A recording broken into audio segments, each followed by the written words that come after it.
ಎಲ್ಲರಿಗೂ ಶುಭ ಮುಂಜಾನೆ. ಇವತ್ತಿನ ದಿನ ಕಮ್ಯುನಿಕೇಷನ್ ಯೂನಿಟ್ ಅನ್ನು ಪ್ರಾರಂಭ ಮಾಡ್ತಾ ಇದ್ದೇವೆ. ನಿನ್ನೆ ದಿವಸ ರಿಸರ್ಚ್ ಆಪ್ಟಿಟ್ಯೂಡ್ ಮುಗೀತು. ಈ ಕಮ್ಯುನಿಕೇಷನ್ ಯೂನಿಟ್ ಅನ್ನ ಪ್ರಾರಂಭ ಮಾಡ್ತಾ ಇದ್ವಿ. ಆ ಕಮ್ಯುನಿಕೇಷನ್ ಯೂನಿಟ್ ನ ರಿಸೋರ್ಸ್ ಪರ್ಸನ್ ಆಗಿರ್ತಕ್ಕಂಥ ಆತ್ಮೀಯರು ಆಗಿರುವಂತ ಡಾಕ್ಟರ್ ಚಂದ್ರಶೇಖರ್ ಮಠಪತಿ ಸರ್ ಇವತ್ತು ಕಮ್ಯುನಿಕೇಷನ್ ಬೇಸಿಕ್ಸ್ ಬಗ್ಗೆ ಮತ್ತು ಎಫೆಕ್ಟಿವ್ ಕಮ್ಯುನಿಕೇಷನ್ಸ್ ಬಗ್ಗೆ ತಿಳಿಸ್ಕೊಡ್ತಾರೆ. ಸರ್ ನಮ್ಮ ವಿಶ್ವವಿದ್ಯಾಲಯದ ಮ್ಯಾನೇಜ್ಮೆಂಟ್ ವಿಭಾಗದಲ್ಲಿ ಸಹಾಯಕ ಪ್ರಾಧ್ಯಾಪಕರಾಗಿ ಸೇವೆಯನ್ನು ಸಲ್ಲಿಸುತ್ತಿದ್ದಾರೆ ಪ್ರಸ್ತುತವಾಗಿ.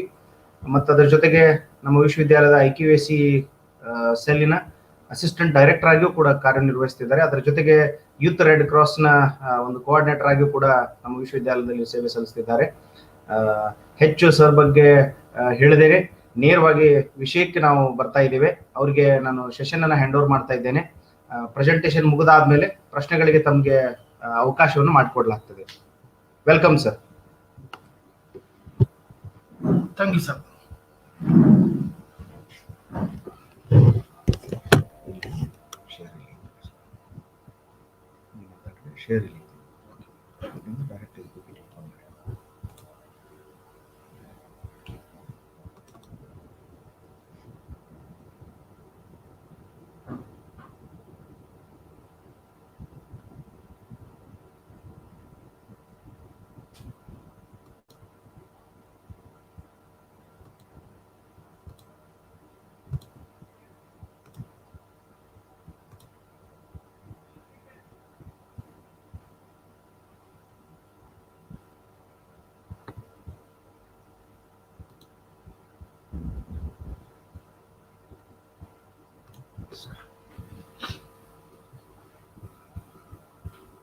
ಎಲ್ಲರಿಗೂ ನಮಸ್ಕಾರ.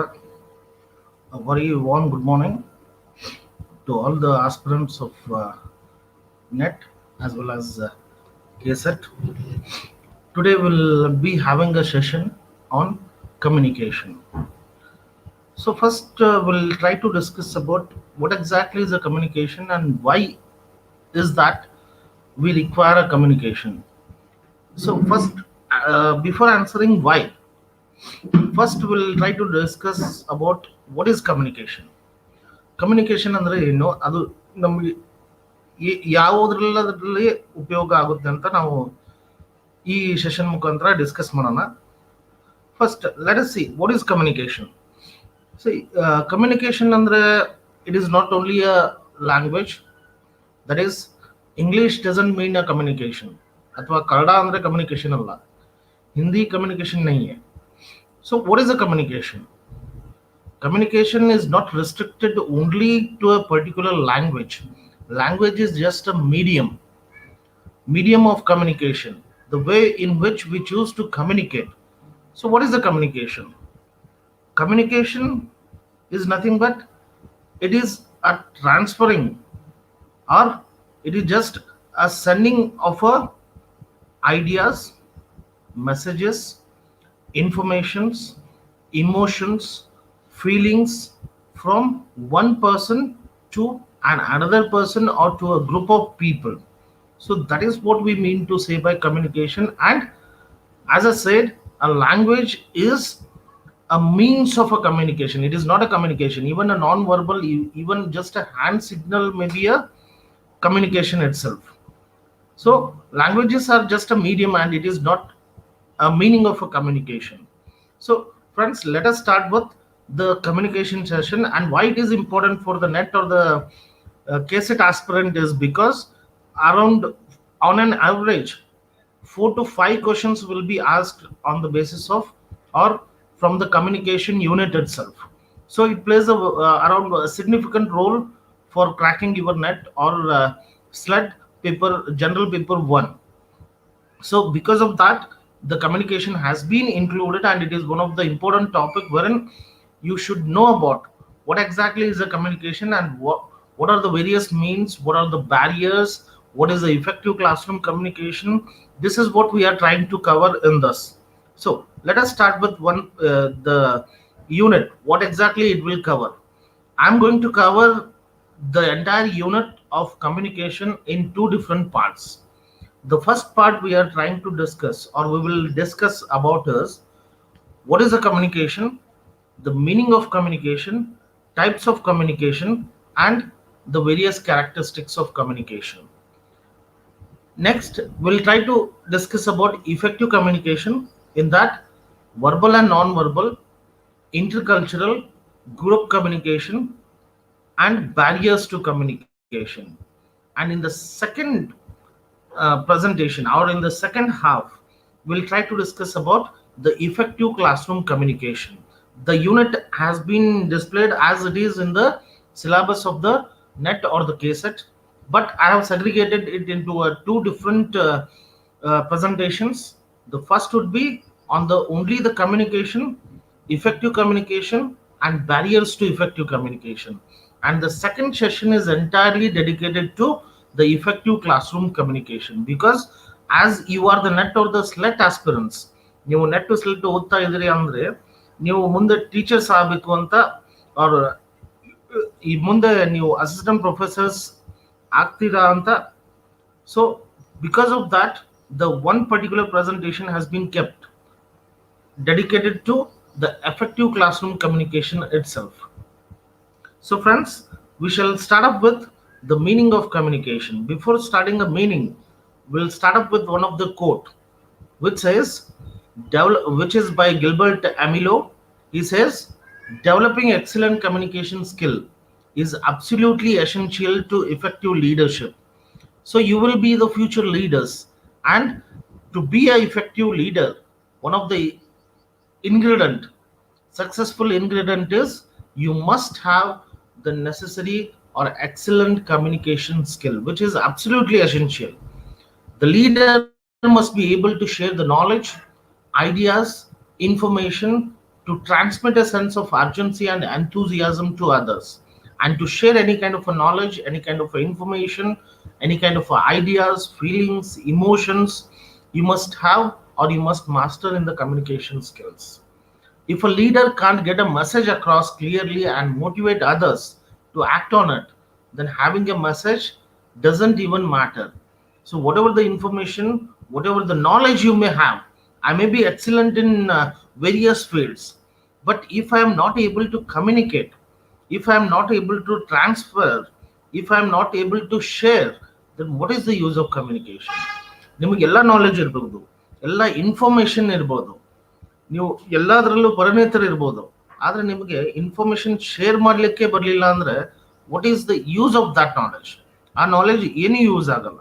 So because to not to showcase but to transfer, to disseminate the information, we need the means of communication. That is why we are going to discuss today. Now let us directly come to the meaning and definition of the communication. Communication andre eno, adar the definition eno? See, as per the Keton, as he said in 2011, communication can be defined as the process of transmitting information and common understanding. What is a common understanding? See, communication will be successful only when what I am trying to disseminate, what I am trying to transfer, in the same sense, if you can understand, then only we will call it as a communication. ನಾನು ಏನ್ ಹೇಳಬೇಕು ಅಂತ ಅನ್ಕೊಂಡಿದ್ದೀನಿ, ನೀವು ಅದನ್ನೇ ಅರ್ಥ ಮಾಡ್ಕೊಂಡ್ರೆ ಅದು ಕಮ್ಯುನಿಕೇಶನ್. ಇಫ್ ಯು ಮಿಸ್ಅಂಡರ್ಸ್ಟ್ಯಾಂಡ್, ನೀವು ಅಪಾರ್ಥ ಮಾಡ್ಕೊಂಡ್ರಿ ಅಥವಾ ನೀವು ಬೇರೆ ಏನೋ ತಿಳ್ಕೊಂಡ್ರಿ ಅಂದ್ರೆ it is not a communication. Or ನೀವು ಏನೋ ತಿಳ್ಕೊಳ್ಳಿಲ್ಲ ಅಂದ್ರೆ, ನಿಮ್ಗೆ ಏನೋ ಅಂಡರ್ಸ್ಟ್ಯಾಂಡ್ ಆಗ್ಲಿಲ್ಲ ಅಂದ್ರೆ, that is not a communication. whatever I mean to convey, whatever I mean to transmit, if you understand the same thing, then only it is a communication. That is what we call it as a common understanding. The word communication have been derived by the Latin word, that is communis. Communis word in the Latin word communis in the communication anta word bandide. The definition underscores the fact that unless a common understanding results, one common understanding bandre matra adu communication, otherwise there is no communication between the people or between one person to the other person. So the process of creating and exchanging means through the symbolic interaction. Like if I say this, you will come to know that I am greeting you. I am saying you the namaskara. That is what even the symbolic language or symbolic interaction. See, communication as a process constantly moves and changes as per the culture, as per the religion, as per the caste, as per the creed, as per your culture. The communication will change and it goes on moving. Like, for example, we can take before the COVID-19 situation, okay, we would hardly have the online classes, but now the communication system have changed. Instead of the physical classroom, we have shifted it to the online classroom. That is what we say, the communication will constantly move and constantly changes. It does not stand still. Meaning involves thoughts, ನಮ್ದು ವಿಚಾರಗಳು, idea, and understanding said by the communicator or a presenter. Like now I am sharing my ideas, I am sharing my thoughts with respect to communication to you all people. That is what I am trying to share with you people. Symbolic means what we rely on words and non-verbal behavior to communicate meaning and feelings. See, now I am trying to use certain words. I am trying to use the medium of English language, and to some extent I am using the Kannada language. Along with that, I am showing you certain kind of expressions, facial expressions, or I am making certain hand movements. That is what we mean to say by the communication. So, what is the nature of communication? See, friends, the nature of communication is nothing but the exchange of information, the exchange of ideas, the exchange of feelings, emotions between two or more people. Like now, I am passing on certain ideas, certain information, certain concept to you people. So, this is what we can say an example of a communication. And in communication, it is always required that there are both a sender and a receiver. For example, now I am a sender and you are a receiver. And at the end of the session, when you ask a question, you will be a sender and I will be a receiver. So for communication to happen, communication ಆಗಬೇಕು ಅಂದ್ರೆ ಇಬ್ರು ಅಥವಾ ಇಬ್ಬರಿಗಿಂತ ಜಾಸ್ತಿ ಜನ ಇರಲೇಬೇಕು. ಒಬ್ರು ಮಾತಾಡಬೇಕು, ಇನ್ನೊಬ್ರು ಕೇಳಬೇಕು. ಒಬ್ರು ಇನ್ಫಾರ್ಮೇಶನ್ ಕೊಡಬೇಕು, ಇನ್ನೊಬ್ರು ಇನ್ಫಾರ್ಮೇಶನ್ ತಗೋಬೇಕು. ಸೊ ನಾನು ಇನ್ಫಾರ್ಮೇಶನ್ ಕೊಡ್ತಾ ಇದ್ದೀನಿ, ನೀವು ಇನ್ಫಾರ್ಮೇಶನ್ ತಗೋತಾ ಇದ್ದೀರಾ. ಲಾಸ್ಟ್ ಎಂಡ್ ಅಲ್ಲಿ ನೀವು ಕ್ವಶನ್ ಕೇಳಿದಾಗ ನೀವು ಇನ್ಫಾರ್ಮೇಶನ್ ಕೊಡ್ತೀರಾ, ನಾನು ಇನ್ಫಾರ್ಮೇಶನ್ ತಗೋತೀನಿ. ಸೊ ಇನ್ ಕಮ್ಯುನಿಕೇಶನ್ ಆಲ್ವೇಸ್ ಇಬ್ರು ಅಥವಾ ಇಬ್ರಿಗಿಂತ ಜಾಸ್ತಿ ಜನ ಇನ್ವಾಲ್ವ್ ಆಗಿರ್ಲೇಬೇಕು. Next, communication is reciprocal. What is a reciprocal? It is a give and take. ಕೊಡಬೇಕು ಮತ್ತು ತಗೋಬೇಕು as well. So what is a reciprocal? The communication has to end up with the feedback. What is the feedback? At the end of a session, whatever the questions you are going to ask, by that I can understand whether you have understood the concept. ನಿಮಗೆ ತಿಳಿತಾ ಇಲ್ವಾ ಅಂತ ಗೊತ್ತಾಗುತ್ತೆ. ನಿಮಗೆ ತಿಳಿದಿದ್ರೆ it is a reciprocal. I have got my feedback. So the communication is effective in that sense. ನೀವು ಏನೋ ಅರ್ಥ ಮಾಡ್ಕೊಳ್ಳಿಲ್ಲ ಅಂದ್ರೆ it is not a communication at all. So at any time the sender is sending a message, the receiver is also sending a message. So how you are going to send a message? Say if I am unable to look out your faces now because it is a YouTube live. If it is an interactive session, if I would able to see your faces, then you may nod like this, or you may just agree, or with the help of your eye movement, that is I can grasp whether you have understood the concept, or you are in a dilemma, you are in a confusion, or you are not able to understand. But now as it is an online session, so I am not able to see all the aspirants, all the participants. So it is not possible for me to now see and analyze. Only thing I can do is by looking out at the chat box, whatever the messages you have put in there, or at the end of a session, whenever you put a questions in a chat box, by that it will become a reciprocal. It will become a give and take. Then, effective communication entails the senders encoding a message and transmitting it to the receiver, where the receiver will decode a message. Okay. Now, what I am doing, I have a PPT. You can also see the slides, but with the help of a English language, with the help of a Kannada language, what I am trying to do, I am trying to encode a message with the help of sentences, with the help of a words. ನಾನು ಕೆಲವೊಂದು ಶಬ್ದಗಳನ್ನು use ಮಾಡಿ ಅದನ್ನು ನಿಮಗೆ ತಿಳಿಸ್ಲಿಕ್ಕೆ ಪ್ರಯತ್ನ ಪಡ್ತಾ ಇದ್ದೀನಿ. That is what we call it as a encoding. ನನ್ನ ವಿಚಾರಗಳನ್ನ ಒಂದು ಲ್ಯಾಂಗ್ವೇಜ್, ಕನ್ನಡ ಲ್ಯಾಂಗ್ವೇಜ್ ಅವ್ರ ಇಂಗ್ಲಿಷ್ ಲ್ಯಾಂಗ್ವೇಜ್ ಚೂಸ್ ಮಾಡಿಕೊಂಡು ನಿಮಗೆ ಏನು ಹೇಳ್ತಾ ಇದ್ರಲ್ಲ, that is what we call it as encoding. ನೀವು ಯಾವಾಗ ಈ ಶಬ್ದಗಳನ್ನು ಕೇಳ್ತೀರಾ, when you listen to these particular words, then you will try to understand it. ನೀವು ಅದನ್ನು ಅರ್ಥ ಮಾಡ್ಕೊಳ್ಳಿಕ್ಕೆ ಪ್ರಯತ್ನ ಪಡ್ತೀರಾ. That is what a decoding. So whenever a communication has to happen, the sender has to encode it with the help of a sign language, with the help of a language, and the receiver will try to decode it. For example, if I use, okay, instead of English, instead of Kannada, instead of Hindi, if I use any other language, for example, I hope hardly any people knows Japanese or Chinese here.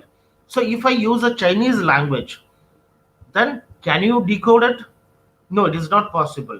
ಯಾಕಂದ್ರೆ ನಿಮಗೆ Chinese language I hope ಗೊತ್ತಿಲ್ಲ.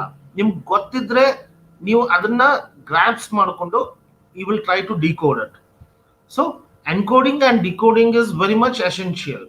If you doesn't know the English language, then you are not able to decode it.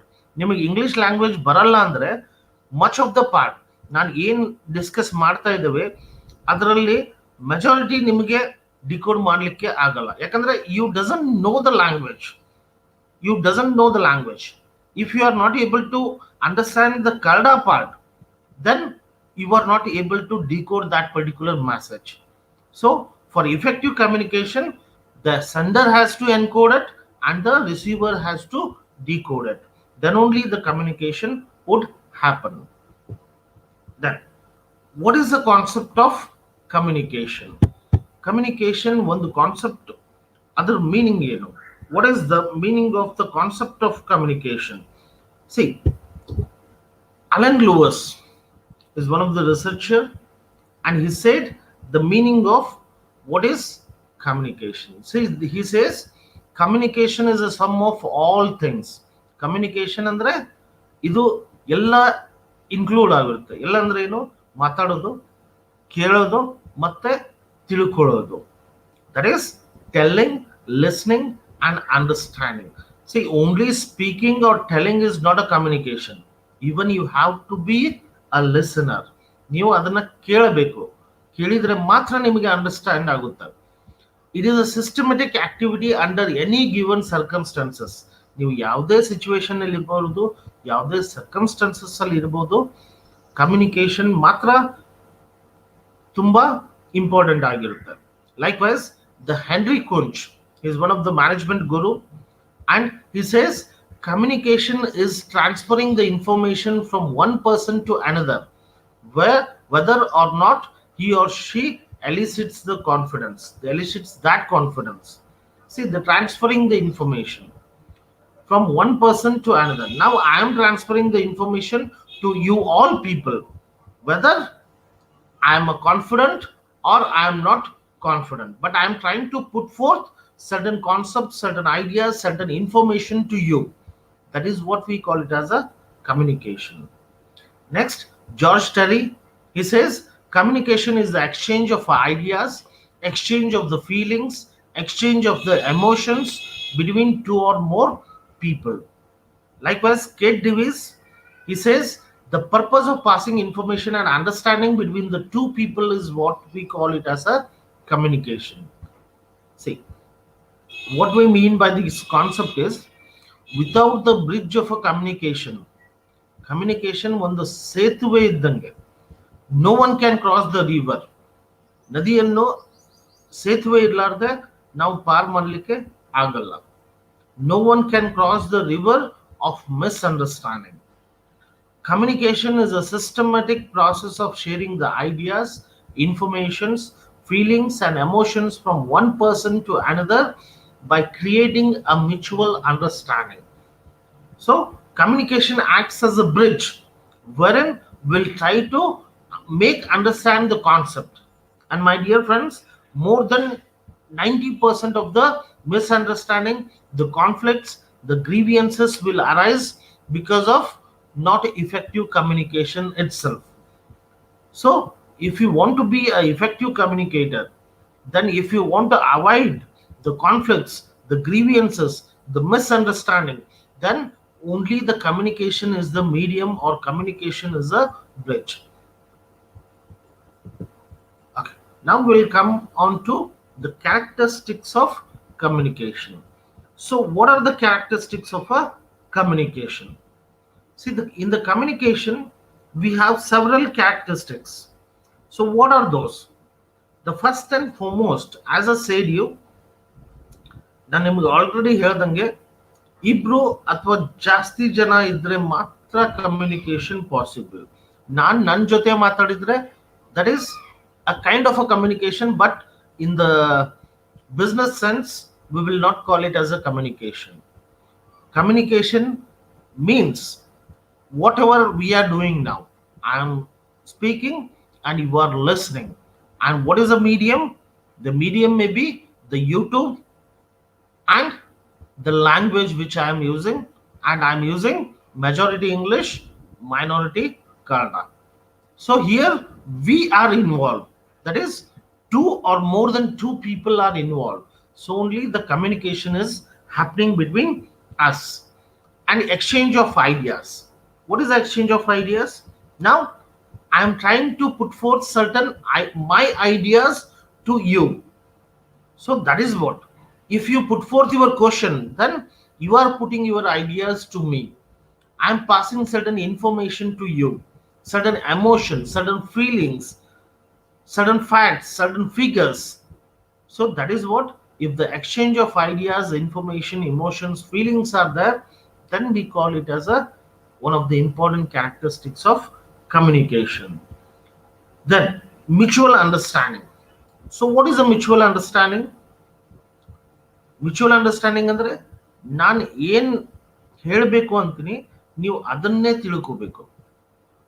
So whatever I try to convey the information, convey the message, convey the idea, the same thing if you can able to understand, then it is a mutual understanding. Means my ideas, if I communicate to you, you have to understand in the same sense, in the same meaning, then it is a mutual understanding. Then indirect and indirect communication. Now whatever we are doing is an example of a direct communication. And if you put it in the chat box, if I read the chat box messages and if I try to react to that, respond to that, then it is a kind of a indirect communication. That communication is a continuous process. What is a continuous process? Continuous process ಅಂದ್ರೆ ಇದು ನಿರಂತರ process. ಇದು communication ಯಾವಾಗೂ stop ಆಗಲ್ಲ. It is a continuous process till from our birth to the last breath. ನಾವು ಹುಟ್ಟದಾಗಿಂದ ಸಾಯುವವರೆಗೂ we are always involved in the communication. As a child, as a infant, we cry. That is what we communicate.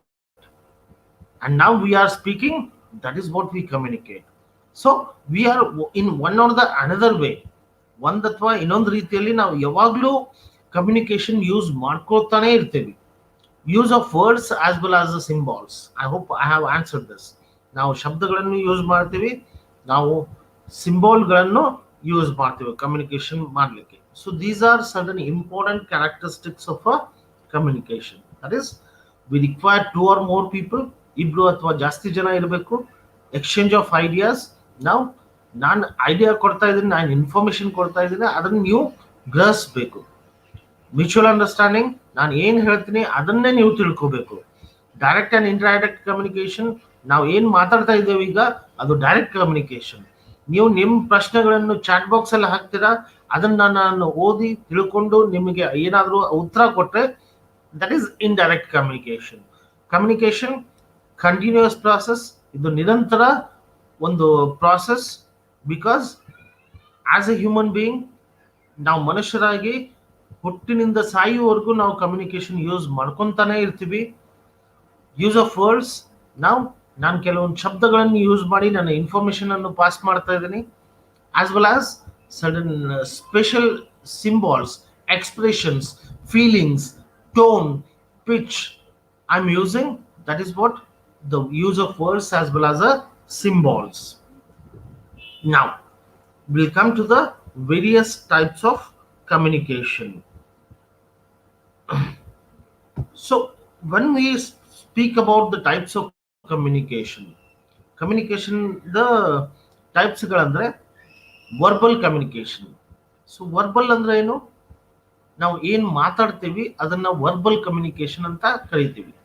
ಅದರಲ್ಲಿ ನಾವು sound ಅನ್ನು use ಮಾಡಬಹುದು. Like we can whistle, ಸಿಟಿ ಹೊಡೆಯೋದು ಕರಿಬಹುದು ಯಾರಿಗಾದ್ರೂ, that is a sound. Or we can just make certain kind of a sounds.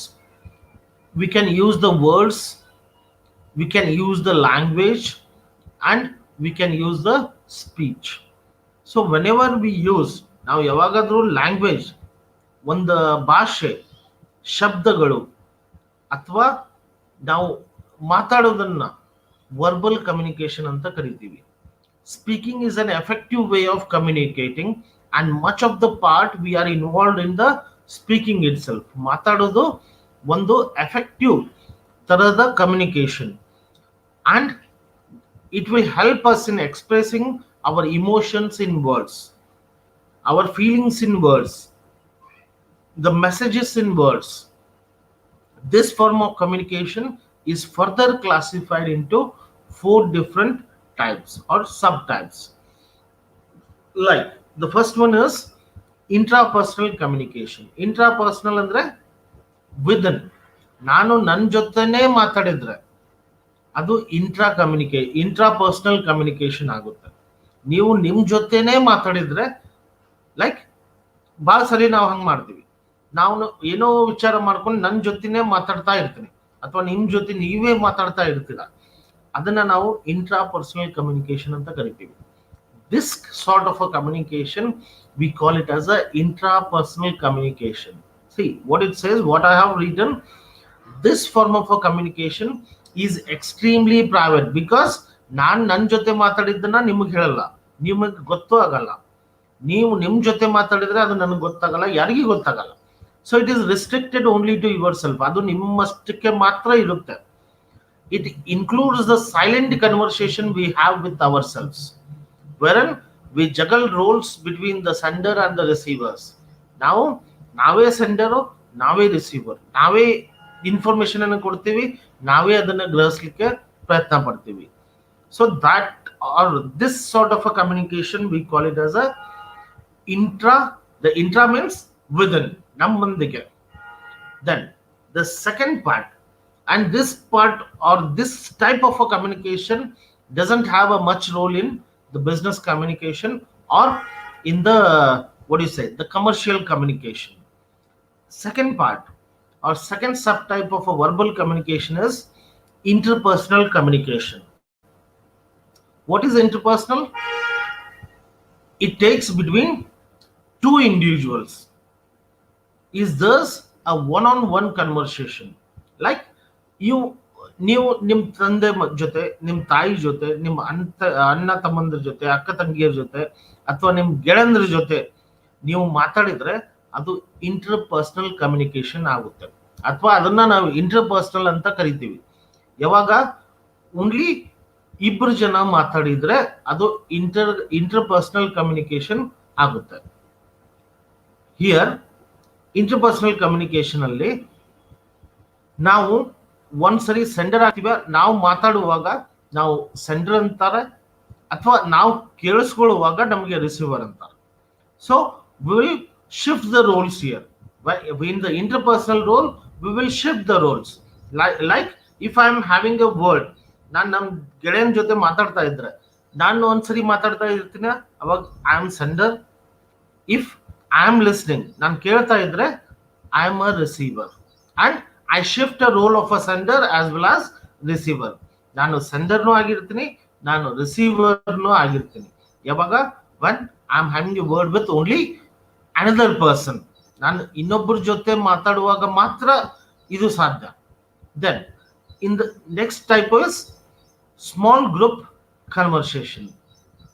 This type of communication can take place only when there are more than 2 people involved. ಇಬ್ಬರು ಅಥವಾ ಜಾಸ್ತಿ ಜನ ಇದ್ರೆ ಅದನ್ನ ಸ್ಮಾಲ್ ಗ್ರೂಪ್ ಕಮ್ಯುನಿಕೇಶನ್ ಅಂತ ಕರಿತೀವಿ. Here the number of people will be small enough to allow each participants to interact and converse with the rest. Like for example, a small group, ನೀವು ಒಂದು 5-6 ಜನ ಗೆಳೆಯಂದ್ರೆ ಕೂಡ್ತೀರಾ, ಕೂತು ಮಾತಾಡ್ತೀರಾ, ಅವಾಗ ನಾವು ಇದನ್ನ ಸ್ಮಾಲ್ ಗ್ರೂಪ್ ಕನ್ವರ್ಸೇಷನ್ ಅಂತ ಕರಿತೀವಿ. For example, it may be a press conference wherein all the media people will try to ask you a question and you are trying to respond to them. A board meeting where each and every member has a equal right to speak in the meeting. Board meeting ಅಲ್ಲಿ ಎಲ್ಲಾ ಮೆಂಬರ್ಸಿಗೂ ಮಾತಾಡುವಂತ ಒಂದು ಹಕ್ಕಿರುತ್ತೆ. And a team meeting, okay, ಒಂದು team meeting ಕರೀತೀರಾ, ಎಲ್ಲರಿಗೂ ಮಾತಾಡ್ಲಿಕ್ಕೆ ಚಾನ್ಸ್ ಇರುತ್ತೆ. So this is what we call it as a small group communication. Okay, then the last one is this type of a communication, verbal communication, is a public communication. Now what I am doing is an example of a public communication where a large number of audience are there, and here I can't shift a role. Why I can't shift a role? I am only the sender here. Majority of the time I am only the sender, and I hope more than 2,000 people are there in this particular group. And is it possible for everyone to speak? No, not quite possible. ಈ group ಅಲ್ಲಿ 2,000ಕ್ಕಿಂತಲೂ ಜಾಸ್ತಿ ಜನ ಇದ್ದಾರೆ. ಎಲ್ಲರಿಗೆ opportunity ಸಿಗುತ್ತಾ? ಎಲ್ಲರಿಗೆ ಮಾತಾಡ್ಲಿಕ್ಕೆ ಆಗುತ್ತಾ? ಇಲ್ಲ. ಮೆಜಾರಿಟಿ ಆಫ್ ದ ಟೈಮ್ ಜಾಸ್ತಿಯಾಗಿ ಇಲ್ಲಿ ನಾನು ಮಾತಾಡ್ತೀನಿ, ನೀವೆಲ್ಲ ಕೇಳ್ತೀರಾ. ಅ ಸ್ಪೀಕರ್ ವಿಲ್ ಸ್ಪೀಕ್, ಯಾರು ಸೆಷನ್ ತಗೋತಾರೆ ಅವ್ರು ಮಾತಾಡ್ತಾರೆ, ನೀವೆಲ್ಲ ಕೇಳ್ತೀರಾ. So it is an example of a public communication where the sender will be only the sender. ನಾನು ಮಾತಾಡ್ತೀನಿ ಅಂದ್ರೆ ನಾನೇ ಮಾತಾಡ್ತೀನಿ ಇಲ್ಲಿ ಅಷ್ಟೇ, ನಿಮಗೆ ಯಾರಿಗೆ ಮಾತಾಡ್ಲಿಕ್ಕೆ ಚಾನ್ಸ್ ಇಲ್ಲ ಅಥವಾ ಚಾನ್ಸ್ ತುಂಬಾ ಕಡಿಮೆ ಇದೆ.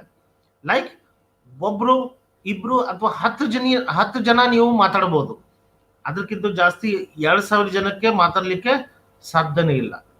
So that is what we call it as a public communication. And in another 3 types, ಬೇರೆ 3 types ಅಲ್ಲಿ, ಇಂಟ್ರಾಪರ್ಸನಲ್, ಇಂಟರ್ಪರ್ಸನಲ್, ಸ್ಮಾಲ್ ಗ್ರೂಪ್, ಇವು 3 ಟೈಪ್ ಅಲ್ಲಿ ನೀವು ರಿಸೀವರು ಆಗಿರ್ತೀರಾ, ನೀವು ಸೆಂಡರು ಆಗಿರ್ತೀರಾ. ಇಲ್ಲಿ ಪಬ್ಲಿಕ್ ಕಮ್ಯುನಿಕೇಶನ್ ಅಲ್ಲಿ ನೀವು ಸೆಂಡರ್ ಆಗಿರ್ಬೋದು ಅಥವಾ ನೀವು ಓನ್ಲಿ ದ ರಿಸೀವರ್ ಆಗಿರ್ಬೋದು, ಎರಡೂ ಆಗ್ಲಿಕ್ಕೆ ತುಂಬಾ ಕಷ್ಟ.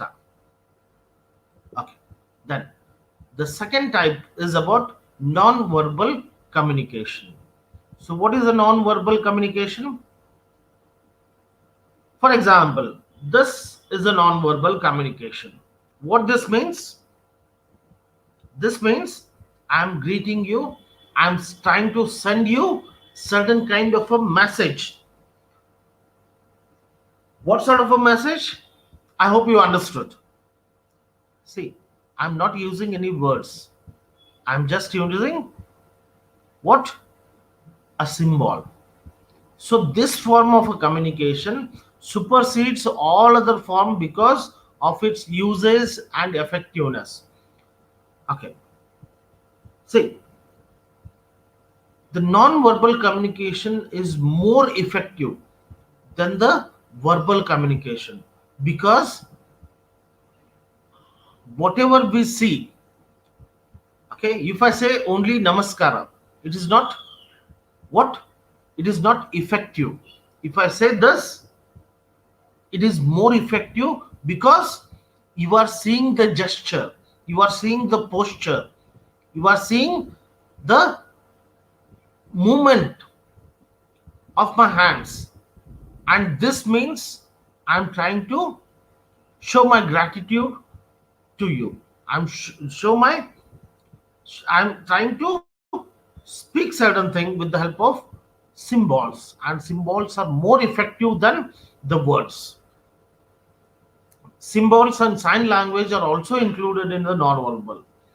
Okay, see, okay, sorry, I forgotten.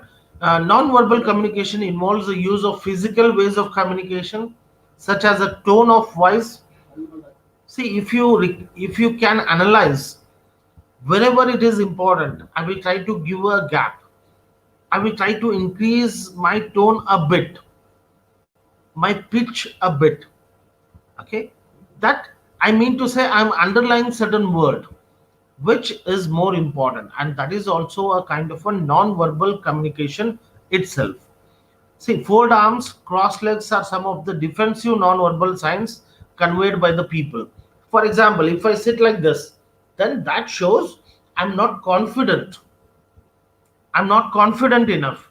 If I cross the legs, if I fold my hands, okay, if I bow my head down, these means it shows I'm not confident at all.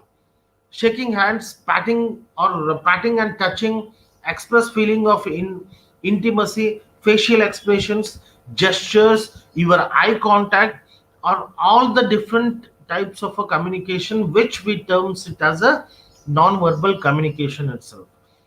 ನೀವು hand shake ಮಾಡೋದಿರ್ಬೋದು, ಅಥವಾ just ಯಾರು ಬನ್ನಿಗಾದ್ರೂ appreciate ಮಾಡ್ಬೋದಿರ್ಬೋದು, ನೀವು just touch ಮಾಡ್ಬೋದು, ಅಥವಾ ನಿಮ್ಮ facial expressions, ನೀವು ನಿಮ್ದು eye contact, ಇವೆಲ್ಲ ನಾನ್ ವರ್ಬಲ್ ಕಮ್ಯುನಿಕೇಶನ್ಗಳ ಪ್ರಕಾರಗಳು. Then the next and one of the important type of business communication is about the written communication. What is a written communication? Written communication ಅಂದ್ರೆ ನಾವು ಏನನ್ನ ಬರೆದು ಕಳಿಸ್ತೀವಿ ಅದು ರಿಟರ್ನ್ ಕಮ್ಯುನಿಕೇಶನ್ ಅಂತ ಅಂತೀವಿ. So written communication is the medium through which the message of the sender is conveyed with the help of a written words. For example, okay, ಉದಾಹರಣೆಗಾಗಿ ನೀವು ಈಗ PPT ಸ್ಲೈಡ್ ಅನ್ನ ನೋಡ್ತಾ ಇದ್ದೀರಾ. Okay, you are able to read it. That is what we call it as the written communication. Written communication, even the PPT is also a written communication itself. Like I have given you the examples: letters, personal journals, emails, reports, articles, memos, the PowerPoint presentations are some form of a written communication itself. Unlike other form of a communication, written messages can be edited, rectified before it is communicated to the receiver.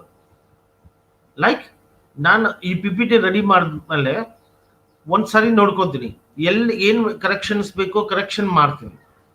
Likewise, it can be editable, thereby making written communication an indispensable part of a formal and informal communication. This form of a communication encapsulates features of the visual communication as well as, especially when the messages are conveyed through electronic devices with the help of your computers, laptops, phones, visual presentations that involve the use of a text or that involves the use of the words. Then the visual communication. What is a visual communication? Visual communication is what you are able to see and try to understand. For example, if I show you a photograph, if I show you a map, if I show you a color, like now the PPT includes the black and white, so that is a color. the postures, the banners, the design, the blueprints. These are the examples of a visual communication. For example, ನೀವು ಏನಾದರೂ ಒಂದು sign board ನೋಡ್ತೀರಾ. Okay, Bengaluru 20 kilometres, Bengaluru arrow mark ಹಾಕಿರ್ತದೆ. Arrow mark ಇಂದ ತಿಳ್ಕೊತೀರಾ ನೀವು ಈ direction ಅಲ್ಲಿ ಹೋಗ್ಬೇಕು ಅಂತ. That is an example of a visual communication. The movies, the plays, the serials you see in the television, the video clips are all the electronic form of a visual communication itself, because we see and we'll try to understand. Icons and emotions are the form of visual emotions communications. When these icons are used in the public places, phones or computers, they instruct the user about their meaning and usage. Like you use the emojis, ನೀವು smile ಕಳಿಸ್ತೀರಾ, okay, ನೀವು ಕೆಲವೊಂದು posters ಕಳಿಸ್ತೀರಾ WhatsApp ಅಲ್ಲಿ, ಅದು visual communication meaning. Okay, the greatest example of a visual communication is the World Wide Web. That is what we are using, www. Okay, for example, google.com is an example of a visual communication itself. All these visual features require us to view the screen. Now I am using it in the computer and you are seeing the PPT in your YouTube. So even this can be a written communication as well as the visual communication now. So now we have done with the types of a communication, and now we are in the communication process. Now communication process anna illi discuss madana. So what is the first thing? The first step in the communication process, modala hanta communication process alli andre sender. Okay, what the sender will do? Sender will encode a message. ನಿಮ್ ಜೊತೆ ಮಾತಾಡಬೇಕು ಅಥವಾ ನಿಮ್ ಜೊತೆ information share ಮಾಡಬೇಕು ಅಂದ್ರೆ ನಾನು ನನ್ನ ತಲೆಯಲ್ಲಿ ಆ ಸೆಂಟೆನ್ಸ್ ನ ಫ್ರೇಮ್ ಮಾಡ್ಕೋತೀನಿ. ಫಸ್ಟ್ ನಾನು ಏನ್ ಹೇಳಬೇಕು ಅಂತ, ಅದನ್ನ we call it as a encoding. Before I communicate with you, I will try to think in my brains, in my mind, what to speak, what words to, how the sentences would be framed, what kind of a words I need to use so that I can communicate you. This thinking process, we call it as a encoding. Once I encode, I will try to transmit it. That is what we call it as a message. Then how the message will be done? I need a channel. And what is a channel? Here the channel is the English language or the Kannada language. And you will listen to that and you will become a receiver. And when you listen to my words, ನೀವು ನನ್ನ ಶಬ್ದಗಳನ್ನು ಕೇಳಿದ ತಕ್ಷಣ ನಿಮ್ಮ ತಲೆಯಲ್ಲಿ ಅದನ್ನ ವಿಚಾರ ಮಾಡ್ತೀರಾ. You will start thinking about that. And that is what, if you understand, you try to give me a feedback. Again, what is a feedback? Either you just nod, or you will put forth in the chat box. Okay, see, these are the barriers. That is, what are the barriers? A noise is a barrier. ಏನಾದರೂ ಶಬ್ದ ಇದ್ರೆ ಅದು barrier ಆಗುತ್ತೆ. And the other kinds of barriers. So this is what the process of communication is about. Okay, it involves a sender. Sender will encode and put forth as a message with the help of a medium, with the help of a channel, so that the receiver can receive it. And the receiver, when they receive it, they will try to read it, they will try to listen it, they will try to say it, and they will try to understand it. Once they understand, they give a feedback. And the feedback, again, with the help of a message, with the help of a channel, with the help of a just nodding, with the help of anything, which the sender will receive and sender will try to analyze it. So this complete. So see, one of the important thing in the process of communication is the communication process has always end by the feedback itself. Feedback barovargu communication process end agala. So you have to get the feedback, then only the communication process will end. Now, so friends, what are the barriers of communication? Barriers ಅಂದ್ರೆ ಅಡಚಣೆಗಳಿರ್ಬೋದು, ತೊಂದರೆಗಳಿರ್ಬೋದು, ಅಥವಾ communication ಯಾಕಾಗಲ್ಲ. For example, ನಾವು if the PPT is not visible to you, ನೀವು ಈ PPT ಅನ್ನ ನೋಡ್ಲಿಕ್ಕೆ ಸಾಧ್ಯವಾಗಲಿಲ್ಲ ಅಂದ್ರೆ that is a barrier. ನಿಮಗೆ ಕೇಳಿಸ್ಲಿಲ್ಲ ಅಂದ್ರೆ that is a barrier. If there is ಇಲ್ಲಿ ತುಂಬಾ ನಾಯ್ಸ್ ಇತ್ತು, ಅಥವಾ ಫಾರ್ ಎಕ್ಸಾಂಪಲ್ ಫ್ಯಾನ್ ಅವರ್ಸ್ ಜಾಸ್ತಿ ಇತ್ತು, ಅವಾಗ that is also a barrier. So these kind of a barriers we are going to discuss in this particular with the help of help of this and the coming slides. See, what is a barrier? Barrier andre eno? A barrier to communication is something that keeps meaning from meeting. Andre ನಾನು ಹೇಳೋದು ನಿಮಗೆ ಅರ್ಥ ಆಗ್ಲಿಲ್ಲ ಅಂದ್ರೆ ಅದನ್ನ barrier ಅಂತ ಕರೀತೀವಿ. Meaning barrier exists between all people, making communication much more difficult than most people seem to realize. It is always a false to assume that if one can talk, he can communicate. ನಾನು ಮಾತಾಡ್ತೀನಿ ಅಂದ್ರೆ ನಾನು good communicator ಅಂತ ಅಲ್ಲ. ನಾನು ಮಾತಾಡೋದು ನಿಮಗೆ ತಿಳಿದ್ರೆ ಮಾತ್ರ ನಾನು good communicator. Because so much of our education misleads people into thinking that communication is easier than it is. They become discouraged and give up when they run into the difficulty. Communication ಅಷ್ಟು easy ಅಲ್ಲ. ನೀವು ಮಾತಾಡೋದನ್ನ ಕಲಿಬೇಕು. ನೀವು ನಿಮ್ಮ ideas, ನಿಮ್ಮ information, ನಿಮ್ಮ messages ಅನ್ನು ಯಾವ ರೀತಿಯಾಗಿ ನಾವು ಕಮ್ಯುನಿಕೇಟ್ ಮಾಡಬೇಕು ಅಂತ ಅದನ್ನ ನೀವು ಕಲಿಬೇಕು. ಅಂದ್ರೆ ನೀವು ಗುಡ್ ಕಮ್ಯುನಿಕೇಟರ್ ಆಗ್ತೀರಾ. Because they do not understand the nature of the problem. They do not know what to do.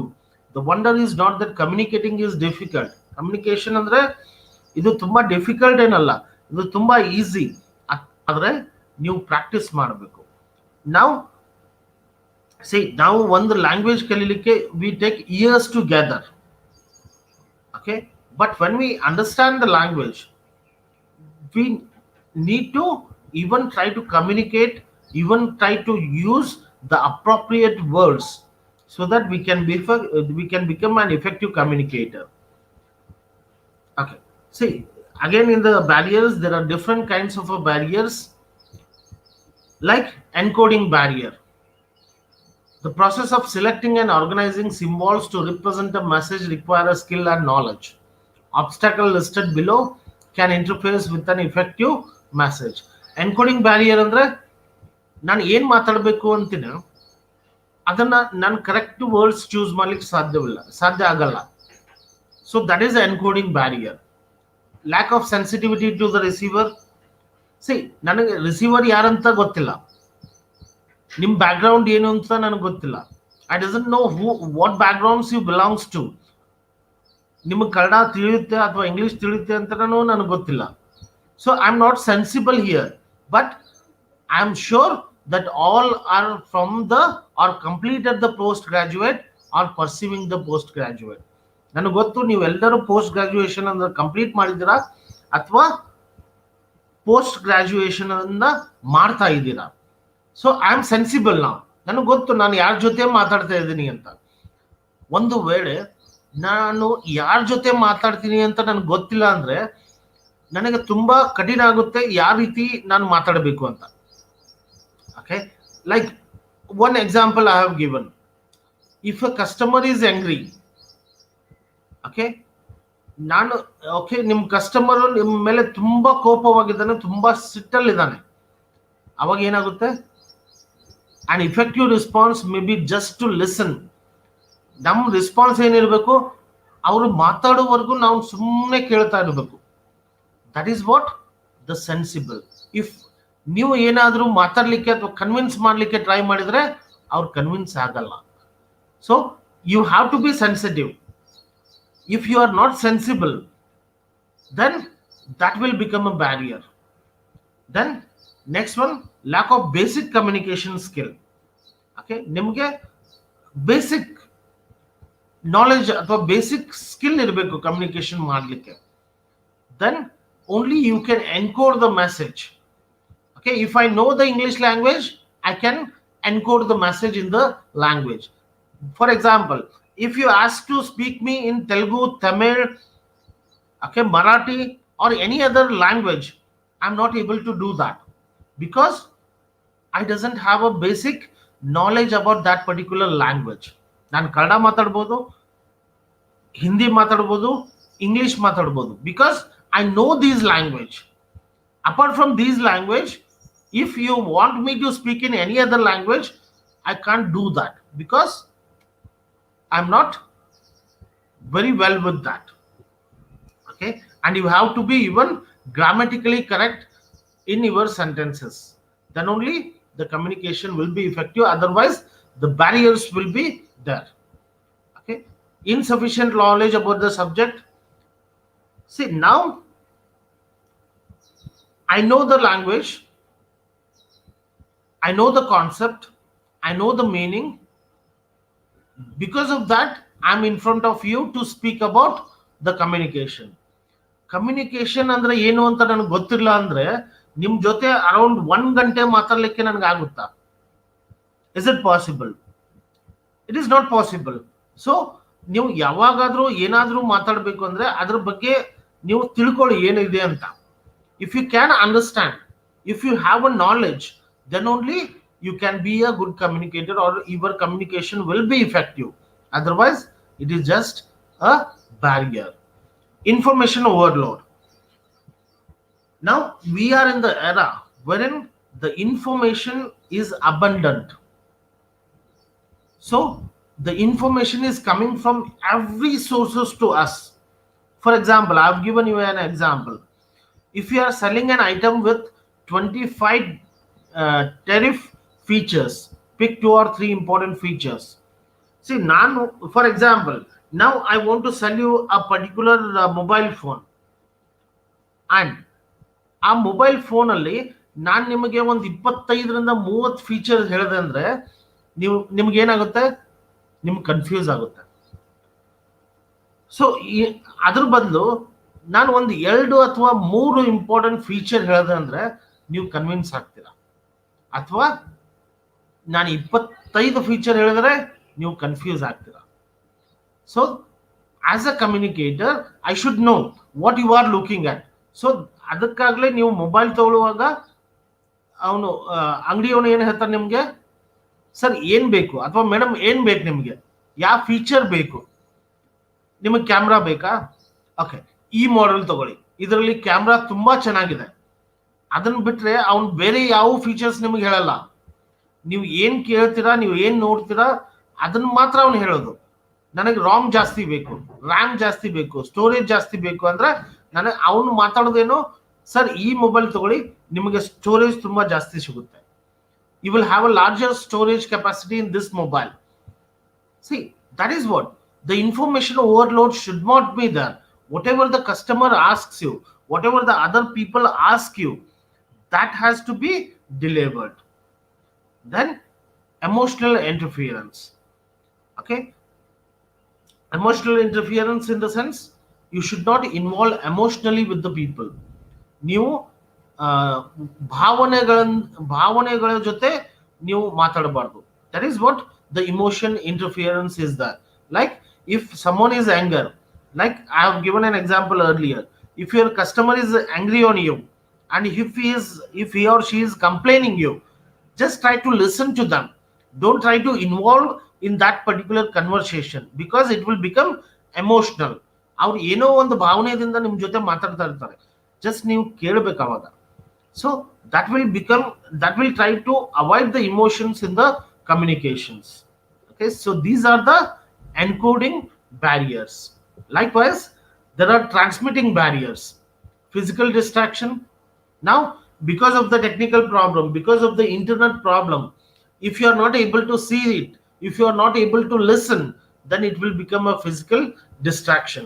Conflicting message. If the message I use, if the language I use, okay, if the words I use, which is not allowable, or if the unparliamentary word has been used, or if I make a comment on a gender, on a religion, on the caste, creed, age, anything, then that will become a conflicting message. ನಾನು ಯಾವುದಾದ್ರೂ ಏನಾದ್ರೂ ಒಂದು sex ಅಥವಾ sex ಅಥವಾ ನಿಮ್ದು religion, ಜಾತಿ ಅಥವಾ age ಇದ್ರ ಮೇಲೆ ಕಮೆಂಟ್ ಮಾಡಿದ್ರೆ ಕಾನ್ಫ್ಲಿಕ್ಟಿಂಗ್ ಮೆಸೇಜ್ ಆಗುತ್ತೆ. So that will become a barrier. So never try to use such kind of a information or such kind of a conversation. Channel barrier. What is a channel barrier? I'm not using an appropriate channel now. For example, instead of YouTube ಬದಲಾಗಿ ನಾವು ಯಾವ್ದಾದ್ರು ಬೇರೆ ರೀತಿಯಿಂದ ಇದನ್ನ ಮಾಡಿದ್ರೆ 2,000 ಜನಕ್ಕೆ ಅಥವಾ more than 2,000 ಜನಕ್ಕೆ ರೀಚ್ ಆಗೋದು ತುಂಬಾ ಕಠಿಣವಾಗಿತ್ತು. So that is what we mean to say by the channel barrier. Long communication chain. For example, ಈಗ ನಾನು ನಿಮ್ ಜೊತೆ ಮಾತಾಡ್ತಾ ಇದ್ದೀನಿ, ನಾನು ನಿಮಗೆ ಹೇಳ್ತೀನಿ ಇದನ್ನ ಸೇಮ್ ನೀವು ಹೋಗಿ ಮತ್ತೊಬ್ಬರಿಗೆ ಹೇಳಿ ಅಂತ, ಒಂದು ಇನ್ಫಾರ್ಮೇಶನ್ ಕೊಟ್ಟು ಇದನ್ನ ಸೇಮ್ ನೀವು ಮತ್ತೊಬ್ಬರಿಗೆ ಹೇಳಿ ಅಂತ. So if I tell you the same thing you need to convey with the others or your friend. Okay, so try to do this example. Take one particular sentence or two particular sentences, communicate with your friend and try to convey the same thing to his or her friends. So what will happen here? The message that eventually returns is usually liberally altered. ನೀವು ಏನ್ message ಕೊಡ್ತೀರಾ ಅದು ಒಂದು 10 ಜನಕ್ಕೆ pass ಆಗಿ ನಿಮ್ಮ ಹತ್ರ ಒಳ್ಳೆ ಬಂದ್ರೆ ಆ ಮೆಸೇಜ್ ದ ಮೀನಿಂಗ್ ಪೂರ್ತಿ ಅಥವಾ majority agi change ಆಗಿರುತ್ತೆ. If you convey the message and if it goes to 10 different people and come back to you, then the message or the meaning of that message will be altered or will be changed. So these kind of a barriers, we call it as a transmitting barriers. Okay, so next, decoding barrier. What is the decoding barrier? See, ನಿಮಗೆ interest ಇರಲಿಲ್ಲ ಅಂದ್ರೆ ನೀವು ಏನೂ ಕೇಳಲ್ಲ, that is a lack of interest ಅಥವಾ lack of knowledge. ನಿಮಗೆ knowledge ಇರಲಿಲ್ಲ, ನಾನು ನಿಮಗೆ ರಾಕೆಟ್ ಸೈನ್ಸ್ ಹೇಳಿಕ್ ಸ್ಟಾರ್ಟ್ ಮಾಡಿದೆ ಈಗ ಅಂದ್ರೆ ನಿಮಗೆ ರಾಕೆಟ್ ಸೈನ್ಸ್ ಬಗ್ಗೆ ಏನೂ ಗೊತ್ತಿಲ್ಲ. So you will lose a interest, ನೀವು ಇಂಟ್ರೆಸ್ಟ್ ಲೂಸ್ ಮಾಡ್ಕೋತೀರಾ. So that is a barrier. Lack of communication skill. Those who have weak reading and listening skills make ineffective receivers. Okay, ನಿಮಗೆ ಓದ್ಲಿಕ್ಕೆ ಬರಲಿಲ್ಲ ಅಥವಾ ನಿಮಗೆ ಕೇಳ್ಕೊಂಡಿದ್ದು ನಿಮಗೆ ತಿಳಿಲಿಲ್ಲ ಅಂದ್ರೆ that is lack of communication skills. Emotional distraction. Okay, like if emotion interferes with the creation and transmission of a message, they can also disrupt the reception. For example, if you doesn't like one particular person, for example, if he doesn't like me, okay, if he doesn't like me, then most probably you will never try to listen to me. ನೀವು ನನಗೆ ಇಷ್ಟ ಪಡಲಿಲ್ಲ ಅಂದ್ರೆ ನಾನು ಏನು ಹೇಳ್ತೀನಿ ಅಂತ ನೀವು ತಲೆನೇ ಕೆಡಿಸ್ಕೊಳ್ಳಲ್ಲ. So that will become a barrier. Physical distraction. ಏನಾದರೂ ಫಾರ್ ಎಕ್ಸಾಂಪಲ್ ನೀವು ಈ ಸ್ಲೈಡ್ ಅನ್ನು ನೋಡ್ಲಿಕ್ಕೆ ಆಗ್ಲಿಲ್ಲ, ನಿಮ್ಗೆ ಕರೆಕ್ಟ್ ಆಗಿ ಕೇಳಲಿಲ್ಲ, ಅಥವಾ ನಿಮ್ಮ ಸ್ಕ್ರೀನ್ ದಲ್ಲಿ ವಿಸಿಬಲ್ ಇಲ್ಲ, ನಿಮ್ಮ ಮೈಕ್ರೋಫೋನ್ಸ್ ಅಥವಾ ನಿಮ್ಮ ಸ್ಪೀಕರ್ಸ್ ಕರೆಕ್ಟ್ ಆಗಿ ವರ್ಕ್ ಆಗ್ತಾ ಇಲ್ಲ, or there is a lot of heat, lot of cold, ಅದು ಎಲ್ಲ ಫಿಸಿಕಲ್ ಡಿಸ್ಟ್ರಾಕ್ಷನ್ ಅಲ್ಲಿ ಬರುತ್ತೆ. These all are included in the physical distraction, where if you have a problem with respect to the screen, problem with respect to the sound, problem with respect to the excessive heat, excessive cold, or any physical element that we call or that we categorize as a physical distractions. So these are the barriers we encounter in the decoding barriers. Likewise, we have a responding barrier. See, now there is no provision for the feedback at all. For last 1 or more than 1 hour, I am trying to build a communication with you, but there is no way I can get a feedback. I'm not able to even sure. I am not even sure that whether you are able to listen and whether you are able to understand it because of the online class. Because I am sitting in front of a computer wherein I can only see my particular screen. I can't able to see your faces. ನಾನು ನಿಮ್ ನೋಡ್ಲಿಕ್ಕೆ ಸಾಧ್ಯ ಇಲ್ಲ. ನಿಮ್ಮಿಂದ feedback ಹೇಗಿದೆ ಅಂತ ನನಗೆ ಗೊತ್ತಿಲ್ಲ. ನೀವು ಕೇಳ್ತಾ ಇದ್ದೀರಾ ಅಂತ ಗೊತ್ತಿಲ್ಲ, ನೀವು ನೋಡ್ತಾ ಇದ್ದೀರಾ ಅಂತನೂ ನನಗೆ ಗೊತ್ತಿಲ್ಲ. So if there is no provision for a feedback, then it will act as a responding barrier, because it will become a one-way communication, and I can't use the non-verbal what do you say, I can't use the many of the non-verbal communication here. Okay, then inadequate feedback. Okay, now we can call it as a no provision for the feedback and inadequate feedback as well.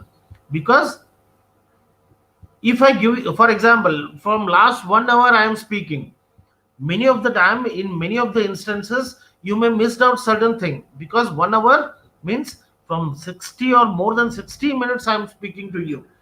In this, many of the points you may not remember, and for many of the points you may not able to give the feedback. So that is what we call it as a inadequate feedback. So no provision for the feedback and inadequate feedbacks are the barriers for are the responding barriers. Okay, now we'll move on to the intercultural communication. Okay, I hope you all may be knowing about what is a culture. Culture is what? It may be a tradition, it may be your practices, or it may be anything. Okay, see, intercultural communication is an important factor in today's globalized world, because we are dealing with the people who are from different backgrounds, who are from different cultures, who are from different geographical location. ಇವತ್ತು intercultural communication ತುಂಬಾ important factor. ಯಾಕಂದ್ರೆ ನಾವು ಈ present situation ಅಲ್ಲಿ, ಈ present age ಅಲ್ಲಿ ನಾವು ತುಂಬಾ ಜನ ಜೊತೆ ಇಂಟ್ರಾಕ್ಟ್ ಮಾಡ್ತೀವಿ. ಲೈಕ್ ಯುವರ್ ಫ್ರೆಂಡ್, ನಿಮ್ ಫ್ರೆಂಡ್ ಒಬ್ರು for example may belongs to ಮಹಾರಾಷ್ಟ್ರದಿಂದ ಇರ್ಬೋದು, ಇನ್ನೊಬ್ರು ಆಂಧ್ರದಿಂದ ಇರ್ಬೋದು, ಇನ್ನೊಬ್ರು ಉತ್ತರ ಪ್ರದೇಶದಿಂದ ಇರ್ಬೋದು, ಇನ್ನೊಬ್ರು ಬೇರೆ ಕಂಟ್ರಿಯಿಂದ ಇರ್ಬೋದು. ಸೊ ನೀವು ಅವ್ರ ಜೊತೆ ಯಾವ ರೀತಿ ಕಾಂಟ್ಯಾಕ್ಟ್ ಮಾಡ್ತೀರಾ, ಯಾವ ರೀತಿ ಕಮ್ಯುನಿಕೇಟ್ ಮಾಡ್ತೀರಾ, that is what we call it as a intercultural communication. See, culture is combining with each other gradually. The world is becoming a global village, and the English is a medium. English is a language where the globe knows. Because of that, our much of conversation is with the English language. Sharing information with people belongs to different culture is known as intercultural communication. New information on the different culture, ಬೇರೆ culture ಜನದ ಜೊತೆ ನೀವು ಮಾತಾಡಿದ್ರೆ ಅಥವಾ ನೀವು communicate ಮಾಡಿದ್ರೆ ಅದನ್ನ ನಾವು ಇಂಟರ್ ಕಲ್ಚರಲ್ ಕಮ್ಯುನಿಕೇಶನ್ ಅಥವಾ ಕ್ರಾಸ್ ಕಲ್ಚರಲ್ ಕಮ್ಯುನಿಕೇಶನ್ ಅಂತ ಹೇಳ್ತೀವಿ. People who have to deal with other cultures face a problem of intercultural communication. For example, if I say this, all the people you may understand. But if the people doesn't know, if the people are from US or from any other country, and if I do this, they will be in the confusion what I am doing. They will be in the dilemma what I am doing, because they can't understand the sign language, isn't it? So that is what it will become difficult when you are dealing with the people who are from different culture, because the culture and the traditions are different from one culture to the another culture. So now we'll come to the basic aspect of what is culture. See, culture isn't only intellectual happenings like arts, festival, traditional food, heritage, or literature, but the culture also refers to the daily lifestyle of the general population or a group of people or an individual. It also describes the family life and the social life of an individual. It all includes as a culture. It can be tangible or intangible. Tangible ಅಂದ್ರೆ ನಾವು ಏನು ನೋಡ್ತೀವಿ, ಏನು ಕೇಳ್ತೀವಿ, ಏನು feel ಮಾಡ್ಕೋತೀವಿ, that is tangible. ನಾವೇನು ನೋಡ್ಲಿಕ್ಕೆ, ಫೀಲ್ ಮಾಡ್ಕೊಳ್ಳಿಕ್ಕೆ, ಕೇಳಲಿಕ್ಕೆ ಸಾಧ್ಯ ಇಲ್ಲ ಅಂದ್ರೆ that is intangible. Culture is created by the human. ನಾವು ಕಲ್ಚರ್ ಅನ್ನ ಕ್ರಿಯೇಟ್ ಮಾಡಿವಿ and can be different from place to place. It creates a human environment with shared meaning within a society through our beliefs, our values, our traditions, our norms, etc. And we can learn the behavior. For example, in India, we will throw the waste or we will litter the waste like anything. We'll throw the waste on the roads itself, or from our compound we will throw the dust outside. But if you go to the foreign nation, you will not only do that. See, we will try to mold ourselves as a human being. We'll try to mold ourselves as per the situation, as per the culture. Okay. So what is the intracultural communication? It is the study and application of the knowledge on cultural perspective and symbol systems of the people belonging to different culture. ನಾವು culture ಅನ್ನ ಕಲಿಬೇಕು ಅಥವಾ culture ಅನ್ನ ತಿಳ್ಕೊತೀವಿ, ಆಮೇಲೆ ಅಲ್ಲಿ symbol ಯಾವ ರೀತಿ use ಮಾಡ್ತಾನೆ ಅಂತ ನಾವು ಕಲಿತ್ರೆ ಅದನ್ನ ನಾವು ಇಂಟರ್ ಕಲ್ಚರಲ್ ಕಮ್ಯುನಿಕೇಶನ್ ಅಂತ ಕರಿತೀವಿ. The intended meaning of any message differs when encoded by a person of a certain culture and decoded by someone of the other. Like as I said, ನಾನು ಹಿಂಗ್ ಮಾಡಿದ್ರೆ ನೀವು ಇದೇ ಕಲ್ಚರ್ ಅವರಿದ್ರೆ ನೀವು ತಿಳ್ಕೊತೀರಾ ನಾನು ಏನ್ ಮೆಸೇಜ್ ಕಳಿಸ್ತಾ ಇದ್ದೀನಿ ಅಂತ. ಅದೇ ರೀತಿ ನೀವು ಬೇರೆ ಅಥವಾ ನಿಮಗೆ ಈ ಸಿಂಬಾಲ್ ಏನು ಅಂತ ಗೊತ್ತಿರ್ಲಿಲ್ಲ ಅಂದ್ರೆ ನೀವು ಅದನ್ನ ತಿಳ್ಕೊಳ್ಳಿಕ್ಕೆ ಸಾಧ್ಯವಿಲ್ಲ.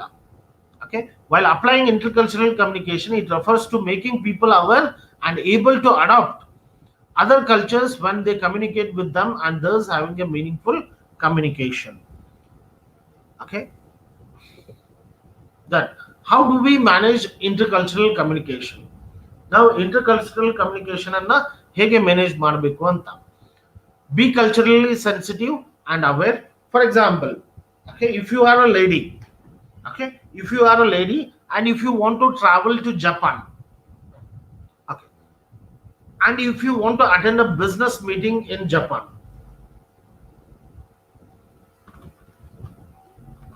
okay, ನೀವು ಹೆಣ್ಣುಮಗಳು ಆಗಿದ್ದಲ್ಲಿ ನೀವು ಜಪಾನ್ ಕಂಟ್ರಿ ವಿಸಿಟ್ ಮಾಡಿ ಅಲ್ಲಿ ಒಂದು ಮೀಟಿಂಗ್ ಅಟೆಂಡ್ ಆಗಬೇಕು ಅಂದ್ರೆ in Japanese culture, okay, one particular colour, ಒಂದು ಕಲರ್ ಡ್ರೆಸ್ ನೀವು ಹಾಕೊಳ್ಳೇಬಾರ್ದು, ದಟ್ ಟು ಆ ಲೇಡೀಸ್. ಓಕೆ, ಆ ಕಲರ್ ಡ್ರೆಸ್ ಹಾಕೊಂಡು, ಫಾರ್ ಎಕ್ಸಾಂಪಲ್ ನೀವು ಬ್ಲ್ಯಾಕ್ ಬ್ಲೇಸರ್, ಬ್ಲ್ಯಾಕ್ ಟ್ರೌಸರ್ ಹಾಕೊಂಡು ಹೋದ್ರೆ ನೀವು ಆ ಕಲ್ಚರಲ್ ವಿರುದ್ಧ ಕೆಲಸ ಮಾಡ್ತಾ ಇದ್ರಿ ಅಂತ ಅವ್ರು ಎಕ್ಸೆಪ್ಟ್ ಮಾಡ್ಕೊಳ್ಳಲ್ಲ ನಿಮ್ಗೆ.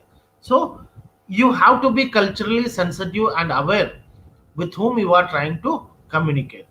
ಮತ್ತೆ gain the knowledge of a culture, you have to adopt.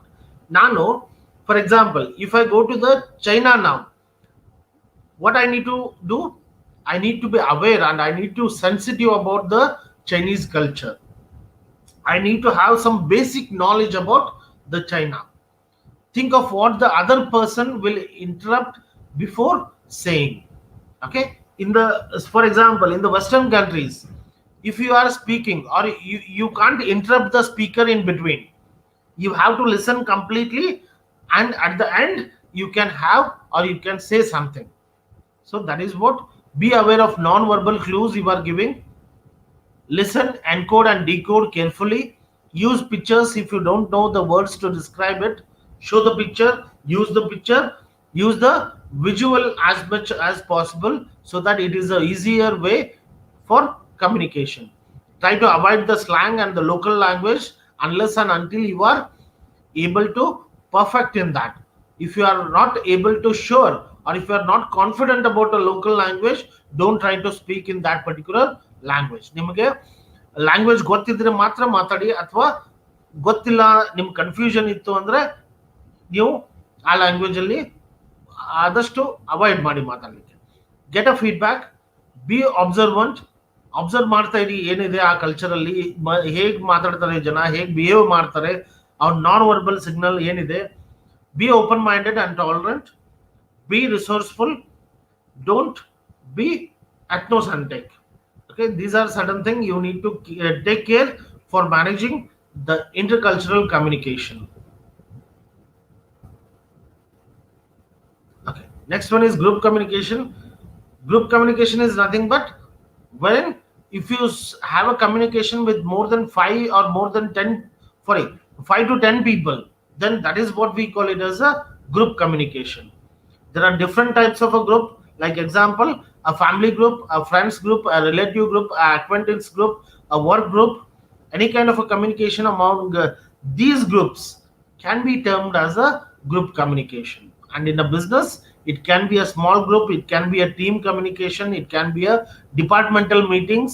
So these are all we call it as a or are an example of a group communication. Group communication andre ಎರಡಕ್ಕಿಂತ ಜಾಸ್ತಿ ಜನ ಅಥವಾ 10ಕ್ಕಿಂತ ಕಡಿಮೆ ಜನ communication ಮಾಡಿದ್ರೆ ಅಥವಾ discuss ಮಾಡಿದ್ರೆ ಅದನ್ನ ನಾವು ಗ್ರೂಪ್ ಕಮ್ಯುನಿಕೇಶನ್ ಅಂತೀವಿ. ಗ್ರೂಪ್ ಅಂದ್ರೆ ಅದು ನಿಮ್ಮ ಫ್ಯಾಮಿಲಿ ಆಗಿರ್ಬೋದು, ಅಥವಾ ನಿಮ್ಮ ಗೆಳೆಯರಂದ್ರ ಆಗಿರ್ಬೋದು, ನಿಮ್ಮ ರಿಲೇಟಿವ್ಸ್ ಆಗಿರ್ಬೋದು, ನಿಮ್ಗೆ ಗೊತ್ತಿದ್ದವ್ರು ಆಗಿರ್ಬೋದು, ಅಥವಾ ನಿಮ್ಮ ಜೊತೆ ಕೆಲಸ ಮಾಡೋರು ಆಗಿರ್ಬೋದು.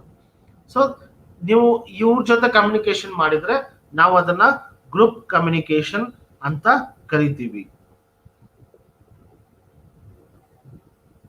Okay, styles of communication within a group. See, according to the DISC formula, communication style can be categorized into 4 distinct categories. DISC andre dominant, influencer, study, and consciousness. So these are the 4 styles you need to, or one of the group member will try to adopt. Dominant andre these communicators are result oriented and focused on achieving the business goal. ನಾವು dominate ಮಾಡ್ತೀವಿ group, ನಾವು leader ಆಗ್ಬೇಕಂತ ಮಾಡ್ತೀವಿ, ನಾವು confident ಇಂದ ನೀವು ಇದನ್ನೇ ಮಾಡಬೇಕು ಅಂತ ಹೇಳ್ತೀವಿ. ಅವಾಗ ನಾವು ಡಾಮಿನೆಂಟ್ ನೇಚರ್ ಅನ್ನ ಫಾಲೋ ಮಾಡ್ತೀವಿ. Influencer are focused on building relationship and persuading others. ನಾವು ಒಳ್ಳೆ ರೀತಿಯ ರಿಲೇಶನ್ಶಿಪ್ ಅನ್ನ ಮೇಂಟೈನ್ ಮಾಡ್ಲಿಕ್ಕೆ ಟ್ರೈ ಮಾಡ್ತೀವಿ. ನಾವು ಬೇರೆಯವರಿಗೆ ಮಾದರಿ ಆಗಬೇಕು ಅಂತ ಟ್ರೈ ಮಾಡ್ತೀವಿ. ಅದನ್ನ ಇನ್ಫ್ಲುಯೆನ್ಸರ್ ಅಂತಾರೆ. ಸ್ಟಡಿ ಅಂದ್ರೆ these communicator like to cooperate with others and are very sincere. ನಾವು ಬೇರೆಯವ್ರ ಜೊತೆ ನಾವು ಖುದ್ದಾಗಿ ಕೆಲಸ ಮಾಡ್ತೀವಿ. ಓಕೆ, ನಾವು ತುಂಬಾ ಸಿನ್ಸಿಯರ್ ಇರ್ತೀವಿ, ಅವಾಗ ಅದನ್ನ ಸ್ಟಡಿ ಅಂತ ಕರಿತೀವಿ. ಕಾನ್ಶಿಯಸ್ನೆಸ್ ಅಂದ್ರೆ these communicator value the quality, accuracy and expertise. So this is about the disc. These are the styles of communication, and the best thing is you have to be study and you never try to dominate the group. Dominate nature ಒಂದು ಬಿಟ್ಟು ಬೇರೆ ಯಾವ್ದಾದ್ರೂ ನೀವು apply ಮಾಡ್ಕೋಬಹುದು group style ಅಲ್ಲಿ, because the people doesn't like them to be dominated. Then how to diagnose the barriers of effective communication, effective group communication. Okay, we'll quickly try to go through this. Physical barrier, try to avoid the physical barriers as much as possible. Try to, if there is a sound, try to close the door. If there is a fan sound, try to minimize the speed of a fan. Perpetual barriers, the way each group members views the word affect the way they understand the message. An overly pessimistic person will understand the message as a looming. Perpetual, that is what we perceive, what we perceive, that is a perpetual barrier. Emotional barrier, emotional meaning has to be avoided. That is, you must make sure that the other person will not get fear, will not be distracted with the message, will not be overwhelming, will not get the anger or excitement by your information. The best example is of a news reader would be best example. Emotional barrier ಗೆ ಯಾವುದೇ ತರ news ಇದ್ರು, it may be a good news, it may be a bad news, every news will be communicated in the same language, same tone, So that is what we call it as an emotional barrier. Interpersonal barrier, people's personal perception of themselves can affect the way they interact with the group. Consider how someone who is overwhelmingly confident about the speaking. Okay, now interpersonal barrier and the barrier between me and the other person. Okay, then cultural barrier, as we have discussed now about the cultural barrier. Language barrier, for example, if I speak English and if you doesn't know the English language, or ನಾನು ಕನ್ನಡದಲ್ಲಿ ಮಾತಾಡಿದ್ರೆ ನಿಮ್ಗೆ ಕನ್ನಡ ತಿಳಿಲಿಲ್ಲ ಅಂದ್ರೆ, that is what we call it as a language barrier. If I am taking an example of one language and if you are not able to understand that language, then it will become a language. So in this session, my dear friends, we have covered about what is the meaning and definition of a communication, the nature of communication, the concept of communication, characteristics of communication, types of communication, process of communication, the various barriers of communication, that is encoding barrier, decoding barrier and other barriers, intercultural communication, and even we have covered about the group communication. Okay, so thank you.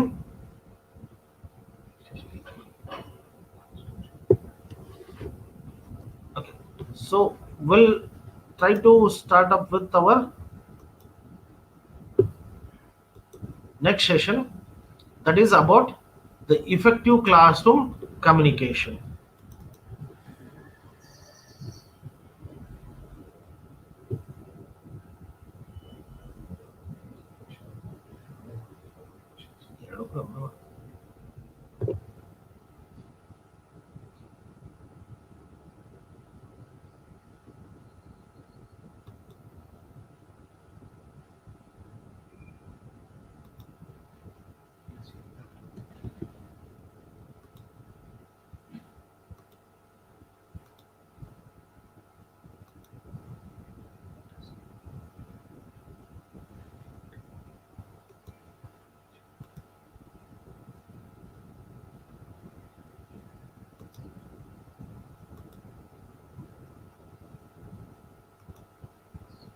Okay, fine friends, so we have done with our first session and we'll try to start up with our second session, that is about the classroom communication. As I said, and as I hope that you all are a future teachers or future assistant professors. So as an assistant professor, as a teacher, one of the important thing is we need to learn about the classroom communication. Now classroom ಅಲ್ಲಿ ಹೇಗೆ communication ಮಾಡಬೇಕು student ಜೊತೆ ಅಂತ ಕಲಿಬೇಕು. ಆದ್ರಿಂದ this is also one of the important topic you need to understand. So let us begin with. Okay. See, if you improve a teacher's self-esteem, confidence, communication skill or stress level, you improve the teacher's overall effectiveness across all the curriculum. This has been said by Alan MacDonald. See what he says: if you improve a teacher's self-esteem, confidence and communication skill, then you are making a teacher overall effectiveness across all the curriculum of the or across all the curriculum. See, that is what the communication skills in the classroom is one of the important aspect. What is effective classroom communication? See, communicate effectively using a variety of a medium to stimulate people to get the attention of your students and achieve the objective of a lesson. Whatever have been dealt now, whatever have been laid down. For example, now we are trying to follow the syllabus of a NET and KSET. So whatever is there, whatever is there in the syllabus, we are trying to cover those particular thing. So as a communicator, as a teacher, you should make sure that you are sensible with your students and you are trying to use the various or the variety of the media. Like you are using the language, you are using the whiteboard, you are using the smart boards, you are using the PPT, you are showing certain pictures, showing certain objects, So you are using the charts, graphs, tables, so that you can persuade your people, so that you can motivate the students to learn effectively. That is what we mean to say by effective classroom communication. Good communication skills are always imperative. If you are able to deal successfully with the administrator, with the teachers and service personnel on your school, on your college, or on your university campus, in both the formal and informal interactions. See, the good communication skills are very much necessary, because you have to deal with your administrators, that may be your principal, that may be your head of the department, that may be the chairperson, that may be the registrar, or that may be the management people always. And you have to deal with the co-teachers, you have to deal with the various people in your campus, which may be the other teachers, the management, the parents of the students, even with the students, in both the formal and the informal interaction. Because of that, the effective communication is required. So to be an effective classroom communication, these all are required. I hope you got confused by seeing this particular thing. See, in the middle it says effective classroom communication. Okay, so to have an effective classroom communication, these all are required. Okay, whichever the point you may take, that is linked with the effective classroom communication. For example, when the problem arises, you have to deal with the effective classroom communication. Okay, you have to use the strategies, you have to come out with the pitfalls, you have to come out with the personal presence. Okay, like so many things, all these are interlinked with the effective classroom communication itself. Okay, so what are the considerations of the effective classroom communication? What is that you need to do? ನೀವು classroom communication ಚೆನ್ನಾಗಿ ಮಾಡಬೇಕು ಅಂದ್ರೆ ನೀವು ಈ points ಅನ್ನು ನೆನಪಿಟ್ಕೋಬೇಕು. That assume the best for our best of everyone. Okay, ಎಲ್ಲರೂ ಚೆನ್ನಾಗಿದ್ದಾರೆ, ಎಲ್ಲರೂ ಕೆಪಬಲ್ ಇದ್ದಾರೆ ಅಂತ ನೀವು ತಿಳ್ಕೋಬೇಕು first. That is what assume that everyone of your students are best. Operate with the assumption that everyone has the students' best interest in mind. The other teachers, the management, and everyone. Okay, ನೀವೇನ್ ತಿಳ್ಕೋಬೇಕು, ಎಲ್ಲರೂ student benefit ಸಲುವಾಗಿ ನಾವು ಕೆಲಸ ಮಾಡ್ತಾ ಇದ್ದೀವಿ ಅಂತ ತಿಳ್ಕೋಬೇಕು. Remember that effective communication is the key to having your suggestion and ideas heard and taken seriously. ನೀವು ಯಾವುದೇ ಸಜೆಷನ್, ಯಾವುದೇ ಐಡಿಯಾ ನೀವು ಶೇರ್ ಮಾಡಿದ್ರೆ ಅದನ್ನ ಸೀರಿಯಸ್ ಆಗಿ ತಗೋತಾರಂತ ನಿಮ್ಗೆ ನೆನಪಿರಬೇಕು. ಪಾಸಿಟಿವ್ ಆಟಿಟ್ಯೂಡ್ ಇರಬೇಕು. Take time to say hello, wish and listen to the others as much as possible. Practice empathy and try to understand the feelings, the message, the informations, or the emotions of your students. These are the considerations you need to remember for effective communication. Then, body language. Your body language has to be good. Your volume has to be what do you say, has to be adjusted as per the classroom. If the classroom is a large classroom, then even at the last desk person has to listen to your value. That has to be your body language. Consideration: determine whether your body language is syncing with your message. Make sure that your non-verbal signs match your words. Present yourself so that the postures communicate confidence. Keep in mind that the different people may perceive you differently as per their culture, as per their background. Try to practice the eye contact. You have to maintain the eye contact with all the students in your classroom, not even missing one particular student. Analyze your physical proximity to the people you are talking with, how your arms are positioned, and the way your facial features convey what you are thinking. Try to be neutral in professional conversation. Don't try to convert with only one particular thing. Positive communication. Okay, always has to use the positive communication itself. Communication has to be positive. Assume a neutral frame. Don't try to comment about the gender, about this, what do you say, about the, uh, don't try to differentiate your students in any of the ways. Try to listen to them, try to give a response, try to respond to the queries, to the questions asked by the student. Never try to speak in the negative tone, and open to the learning, and always be open to the learning. Asking questions when in doubt, better you ask the questions. Whenever the students have any kind of a questions, any kind of queries, try to answer, try to respond to the questions. And if you are not able to respond it, if you doesn't know the answer, ನಿಮಗೆ answer ಗೊತ್ತಿಲ್ಲ ಅಂದ್ರೆ better say them that you are going to respond in the coming or in the subsequent classes. Okay, if you don't know the information, don't give a vague information. ತಪ್ಪು information ಅನ್ನು ಕೊಡಬೇಡಿ. ನಿಮಗೆ answer ಗೊತ್ತಿಲ್ಲ ಅಂದ್ರೆ ನಾನು ಓದ್ಕೊಂಡ್ ಬಂದು ನಾನು ತಿಳ್ಕೊಂಡ್ ಬಂದು ನಿಮ್ಗೆ ಹೇಳ್ತೀನಿ ಅಂತ ಹೇಳಿ. Okay, then prepared, always try to be prepared or well prepared. It is always good to prepare and go to the class, because you may be knowing the concept, you may be having a knowledge, ನಿಮ್ಗೆ knowledge ಇರ್ಬೋದು, ನಿಮ್ಗೆ ಎಲ್ಲ ಅರ್ಥ ಆಗಿರ್ಬೋದು, ಆದರೂ ಒಂದ್ಸರಿ ಓದ್ಕೊಂಡು ಹೋಗೋದು ಒಳ್ಳೆಯದು ಕ್ಲಾಸಿಗೆ. Consideration: demonstrate your professionalism by being thoroughly prepared. Prepare a list of questions or comments you want to address. Come to the class with all the materials you might need, all the supporting materials as well.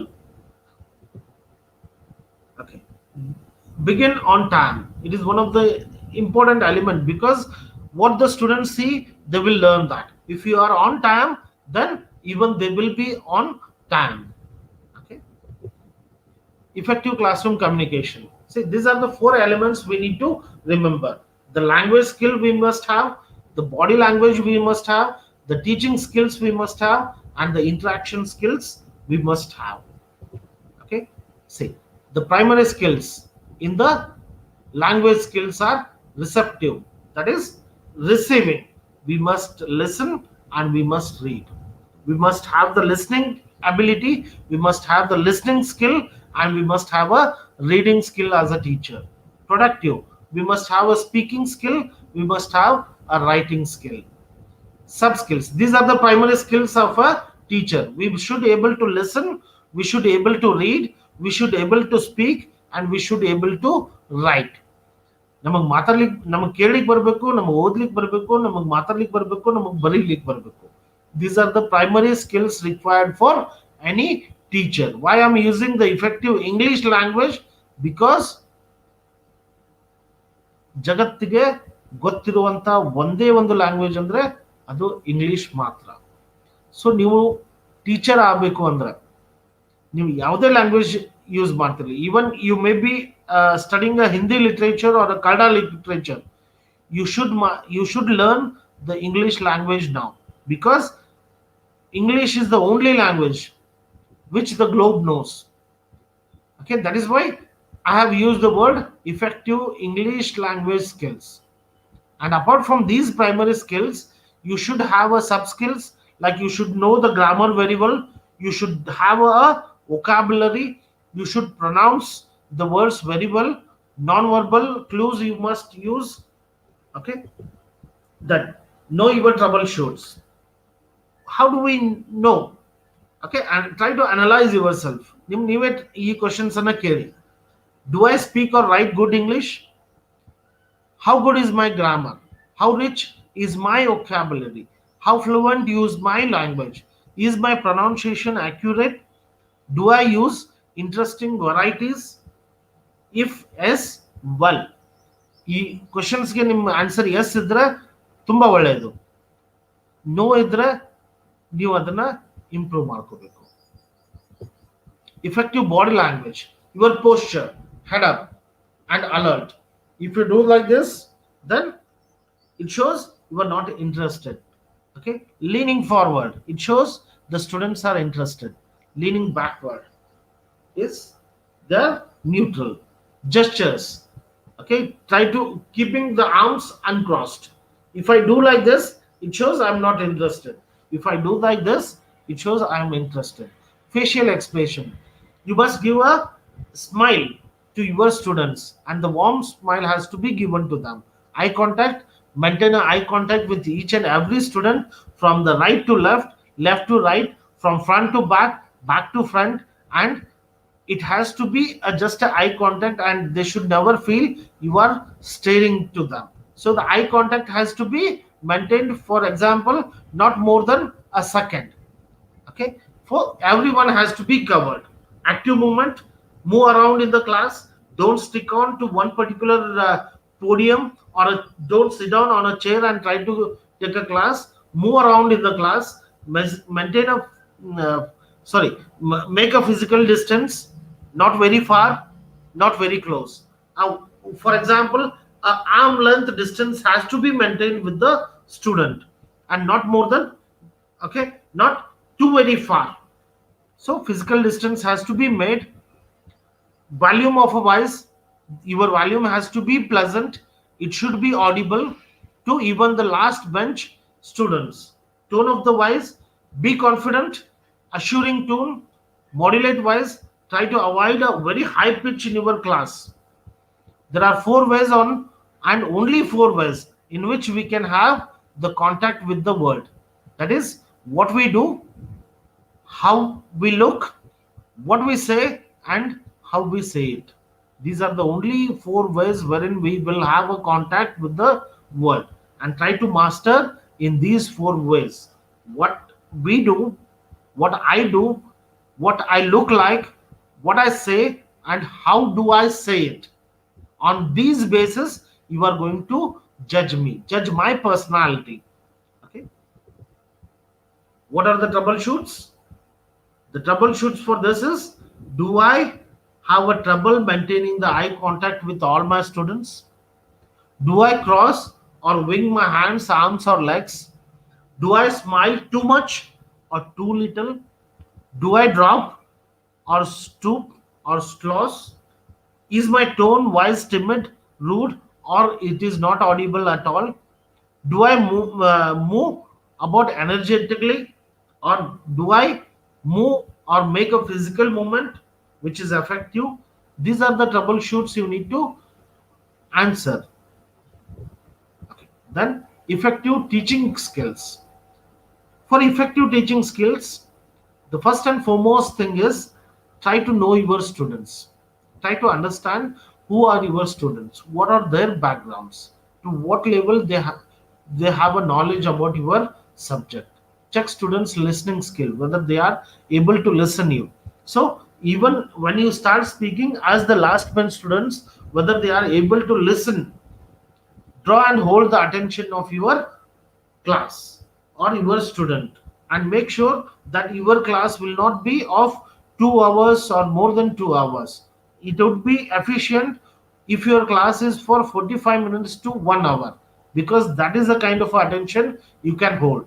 If it is for more than 1 hour, then it is very difficult for you to hold the attention of your student. Try to express the ideas very clearly.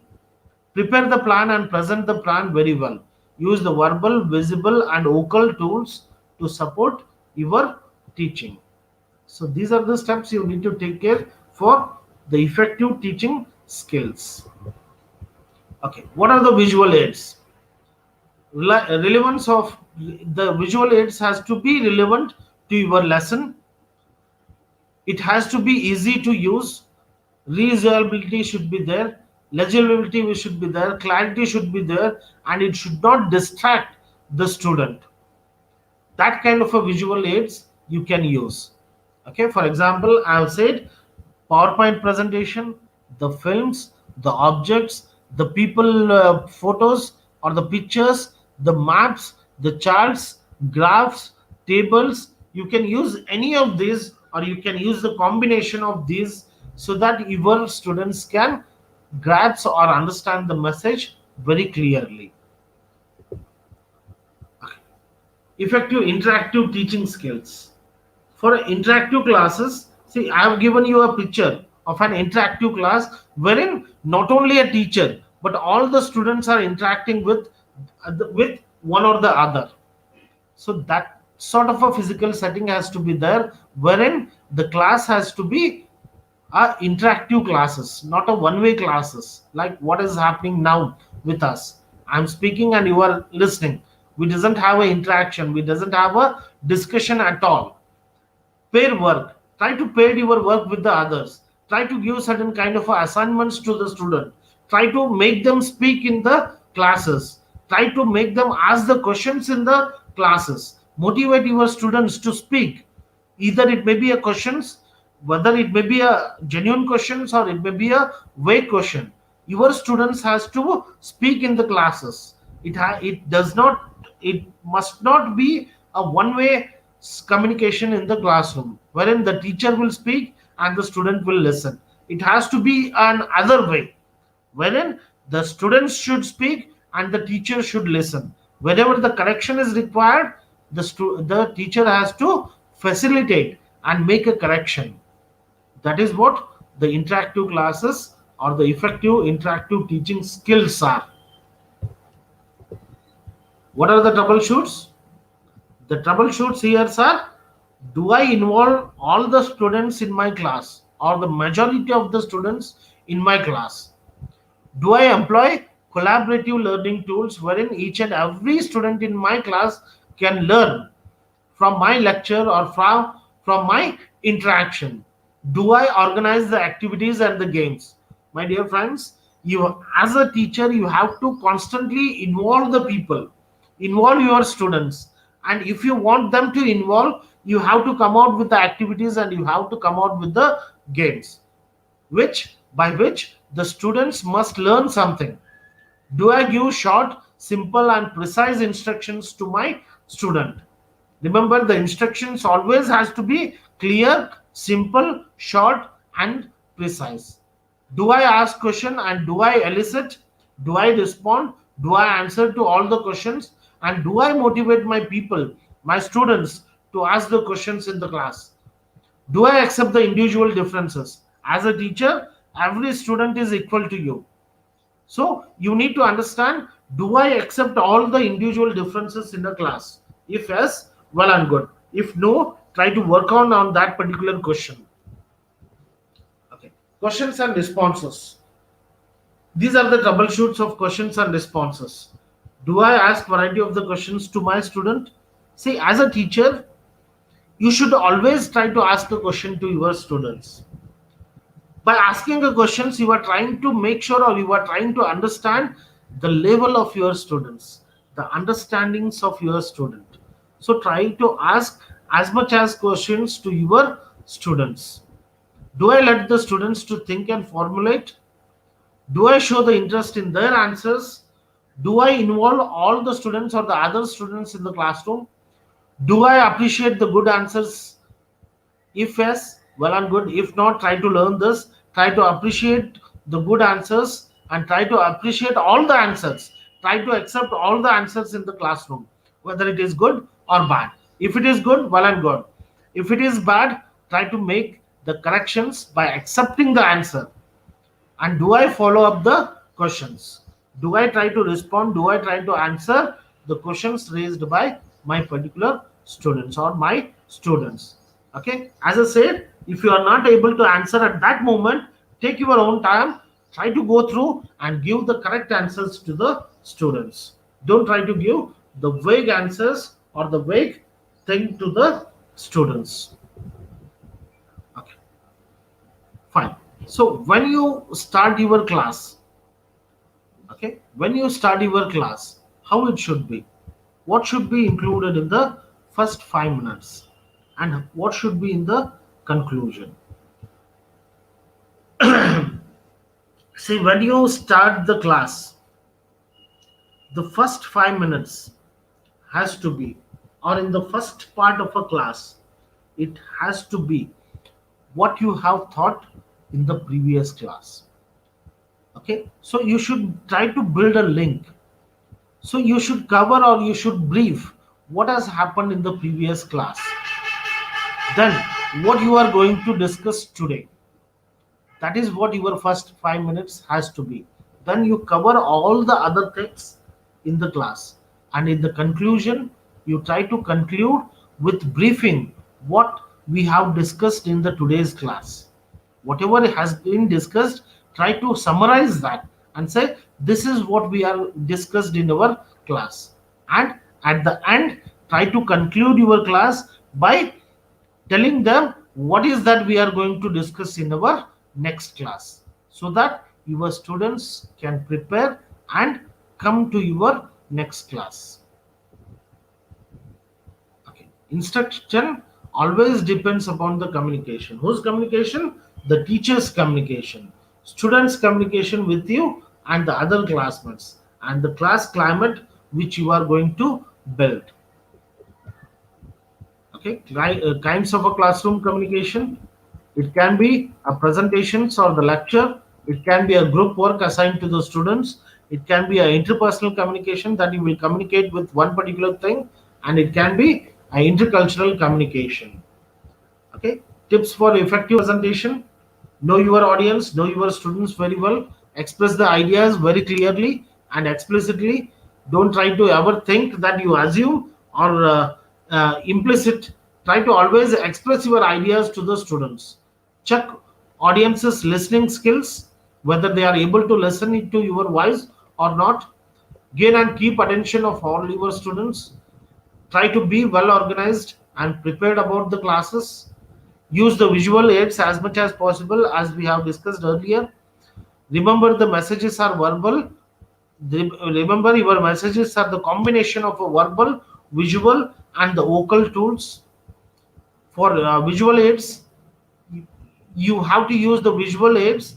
By looking at that, the people can understand within 6 seconds.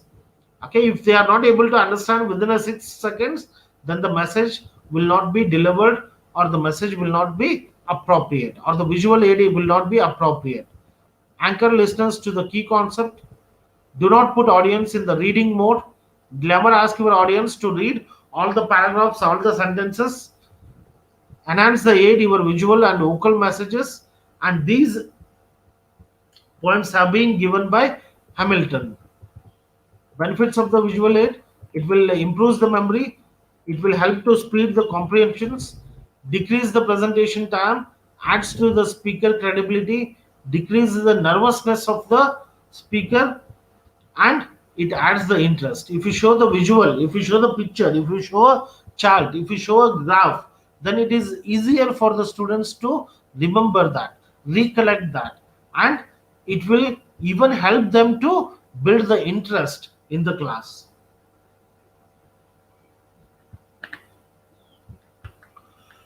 Sorry. So as much as possible, try to involve your students with the help of making or involving the visual aids in the presentations. See, this is a chart. When you use only the words, okay, when you use only the language, then the people can remember.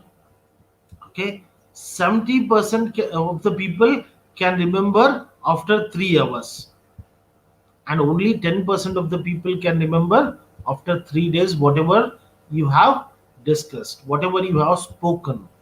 If it is a visual, then 72% of the people can remember after 3 hours, but only 20% of the people can remember after 3 days.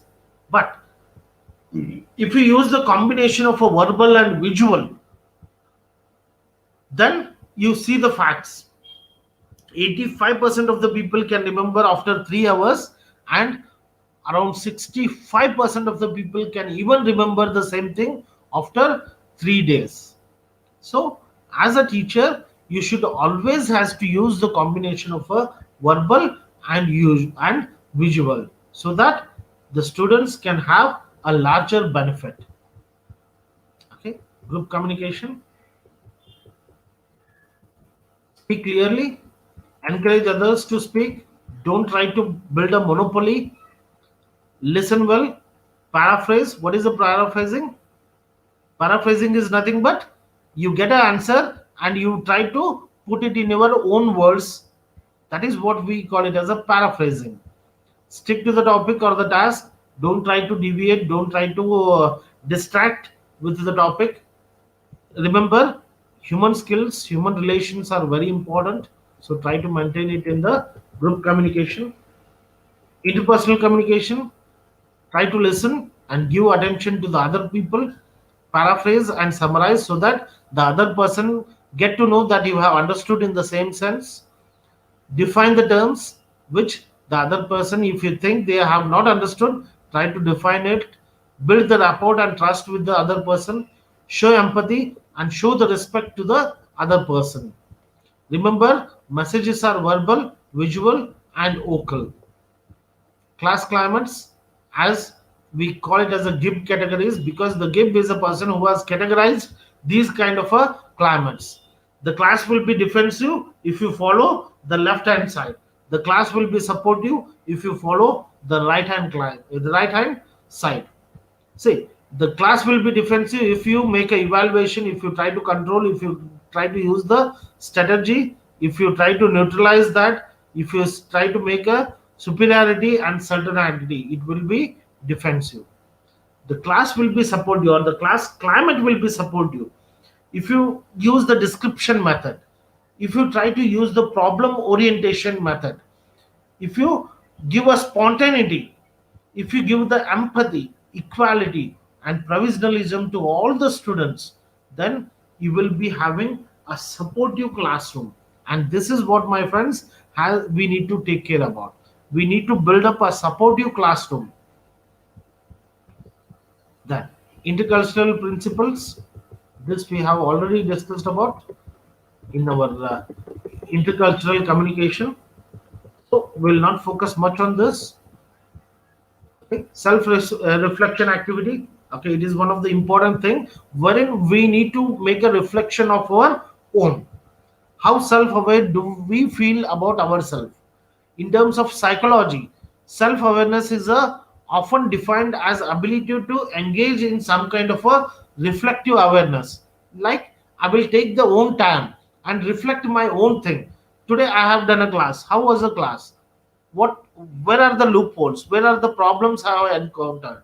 What is the good thing I have done? What is the bad thing I have done? Where I need to improve? These all questions, if I ask myself, then that is nothing but I am reflecting my own particular thing. Okay. As you develop an awareness of a self, you begin to connect with your own unique identity. You will come up with knowing your particular thing. You try to better understand yourself. You will be self-conscious. You will be having internal standards and values. There are many exercises and the activities, but because of the time constraint, it is not possible for me to come out with the exercises or the activities. But if you ask a Google about the self-reflective exercises and the activities, I hope much of that will much of this will much of that you can learn with the help of your own thing. Okay. See, just I have written what are the self-awareness activities and the exercises you can come out with. Self-awareness activities and exercises are the tools which will help you not only to reach your goals, but even to discover yourself. That is what it is important to go for self-awareness activities. It will try to make you peel the onion. Like, if you peel the onion, if you peel the onion, the layer by layer it will come out. That is what you will try to discover yourself. If we start making the self-awareness exercises, then we will try to remove the layer by layer and we will try to better understand ourselves. We will be self-aware. We will be delighted to know what kind of a person I am, not the other people, what kind of a person I am within or underneath myself. Okay, see, these are the common self-awareness techniques which you can use. As a teacher, we have to use it. There are so many techniques available for developing a self-awareness. The handful of that have been noted here. Like, it may be a mindfulness meditation. I hope you know the benefits of a meditation. Grounding techniques. Grounding means we need to connect with the earth. That is what the grounding technique is. Yoga is one of the important aspect or important technique wherein you can try to understand your own self. strength assessment, such as values in the action strength test, which has been done. The test has been done in the University of Pennsylvania, and it is quite successful. Having a personal vision and keeping on repeating the vision or recollecting the vision, so that our focus would be on the vision itself and observing the others, how the other people are behaving, how the other people are doing, and what I am doing, what is my response or the reactions to that, and how the others have reacted or responded to that particular thing. Okay, so I have given certain kind of a self-awareness techniques. Okay, because of the time constraint, it is not possible for me to cover all this, wherein I asked the coordinator, that is Prakash sir, to forward these to you so that you can get a benefits. Okay, like it is mindful meditation, what is the grounding techniques, what are the techniques for the youth and the students, because as a teacher you should know that what sparkles, how you can motivate your students to self-aware about themselves. Okay, like for example, the 6 simple questions can help them to make self-aware about themselves. What is the one? Okay, what is the one of your sparks? That is interest, passion, talent, dream. What dream or the passion they have in themselves? How did you discover that this one is your spark? Okay, you ask these questions to your students so that they can become self-aware. Okay, the self-awareness worksheet has 7 questions that I'm strong in these areas. You write what all areas are there. I struggle with, you write the areas wherein you try to struggle. My favorite thing about the school, college, or the university is try ask your students to write down, or even you can write down these here, what the teacher I'm most comfortable with. If you are a teacher, you can write a student here, what the student I am most comfortable with, to make that happen, and write why you are doing so. The most stressful part, write down. Likewise, you write down, you analyze, you read that, and you try to overcome that, or you try to improve that particular thing. What is the challenge we are facing in the present era, present situation is to model and teach effective communication in our classroom. We have to model it, and we have to teach the effective communication in our classroom. This has become one of the important challenge which we are facing now in our classroom. Okay, so the effective communication plays a very important role in the classroom, because unless and until your communication is effective, you will not be sure about whether the people or the students have understood or not. If the students are not able to understand, then you will not make any value addition to the school or to the college or to the university. So as a teacher, it is our responsibility to make sure that every student in our classroom must be able to understand what we are trying to communicate to them. That is what, in the brief sense, we mean to say by the effective classroom communication. Okay. So with this, we will be having certain kind of questions. Okay, which I have tried to pull out in from certain websites, which may be useful for you, and this I am going to post you in the group so that you can go through these certain questions, and you can come out with the answers. You can come out with the answers, and you can analyze why these answers are correct or wrong. Okay, so I would like to thank the career opportunity of Karnataka State Akamadevi Women's University, particularly Dr. Prakash Badigar sir, for giving me an opportunity to put forth my views in front of you. Thank you one and all for your patience and for your valuable time. Thank you.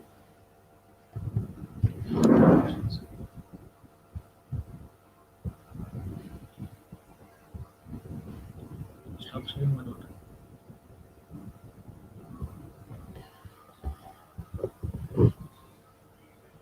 Okay. Now, is there any questions?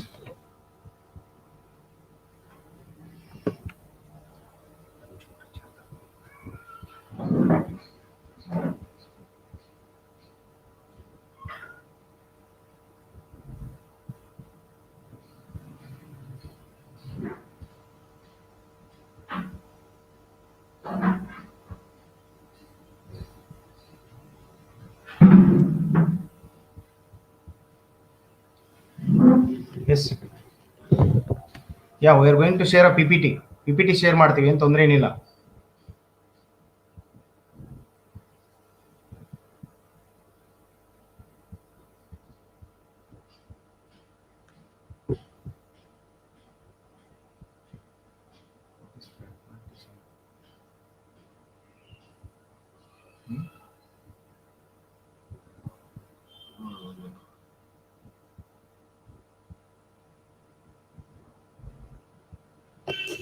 Yes.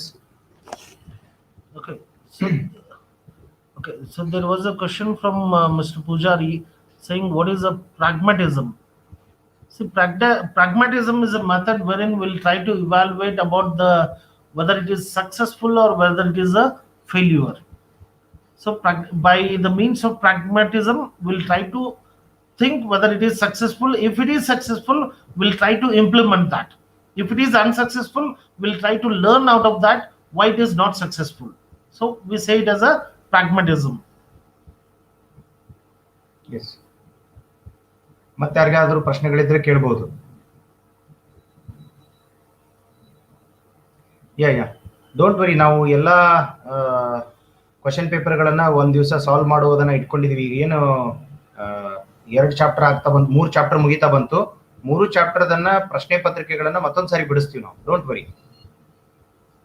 Can you explain as a verbal communication? Through verbal means? See, verbal communication means it is a word, it is a symbol, it is a what do you say? It is an action, or it is just a what do you say? A gesture. So only I said, even the whistling is a verbal communication. Okay. Verbal doesn't mean only the word. It can be a symbol, it can be a gesture, it can be a sound, and whistling is nothing but a sound. Okay, I doesn't know that particular place, in one of the hilly place. Okay, recently I come to know that they will speak only with the whistle language. Okay, different sounds, different kinds of a pitch, different kinds of sounds will create a different meaning. So it is an example of a verbal communication. Yes, please. Any other questions? Nandita, sympathetic and empathetic means, sympathy means if you only be sympathized. That is, for example, in Kannada we say papa. That is sympathy. Empathy means we will keep ourselves in the shoes of others.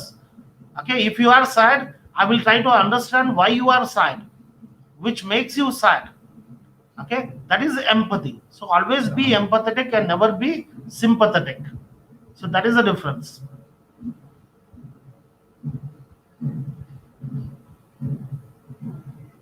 Yes. Thank you. I hope you don't have any questions. And ನಿಮ್ಮ ಪ್ರಶ್ನೆಗಳನ್ನ ನಾವು ಮತ್ತೆ ಏನಾದರೂ ಪ್ರಶ್ನೆಗಳಿದ್ರೆ ನೀವು ನಮಗೆ ಮೇಲ್ ಕಳಿಸಿ.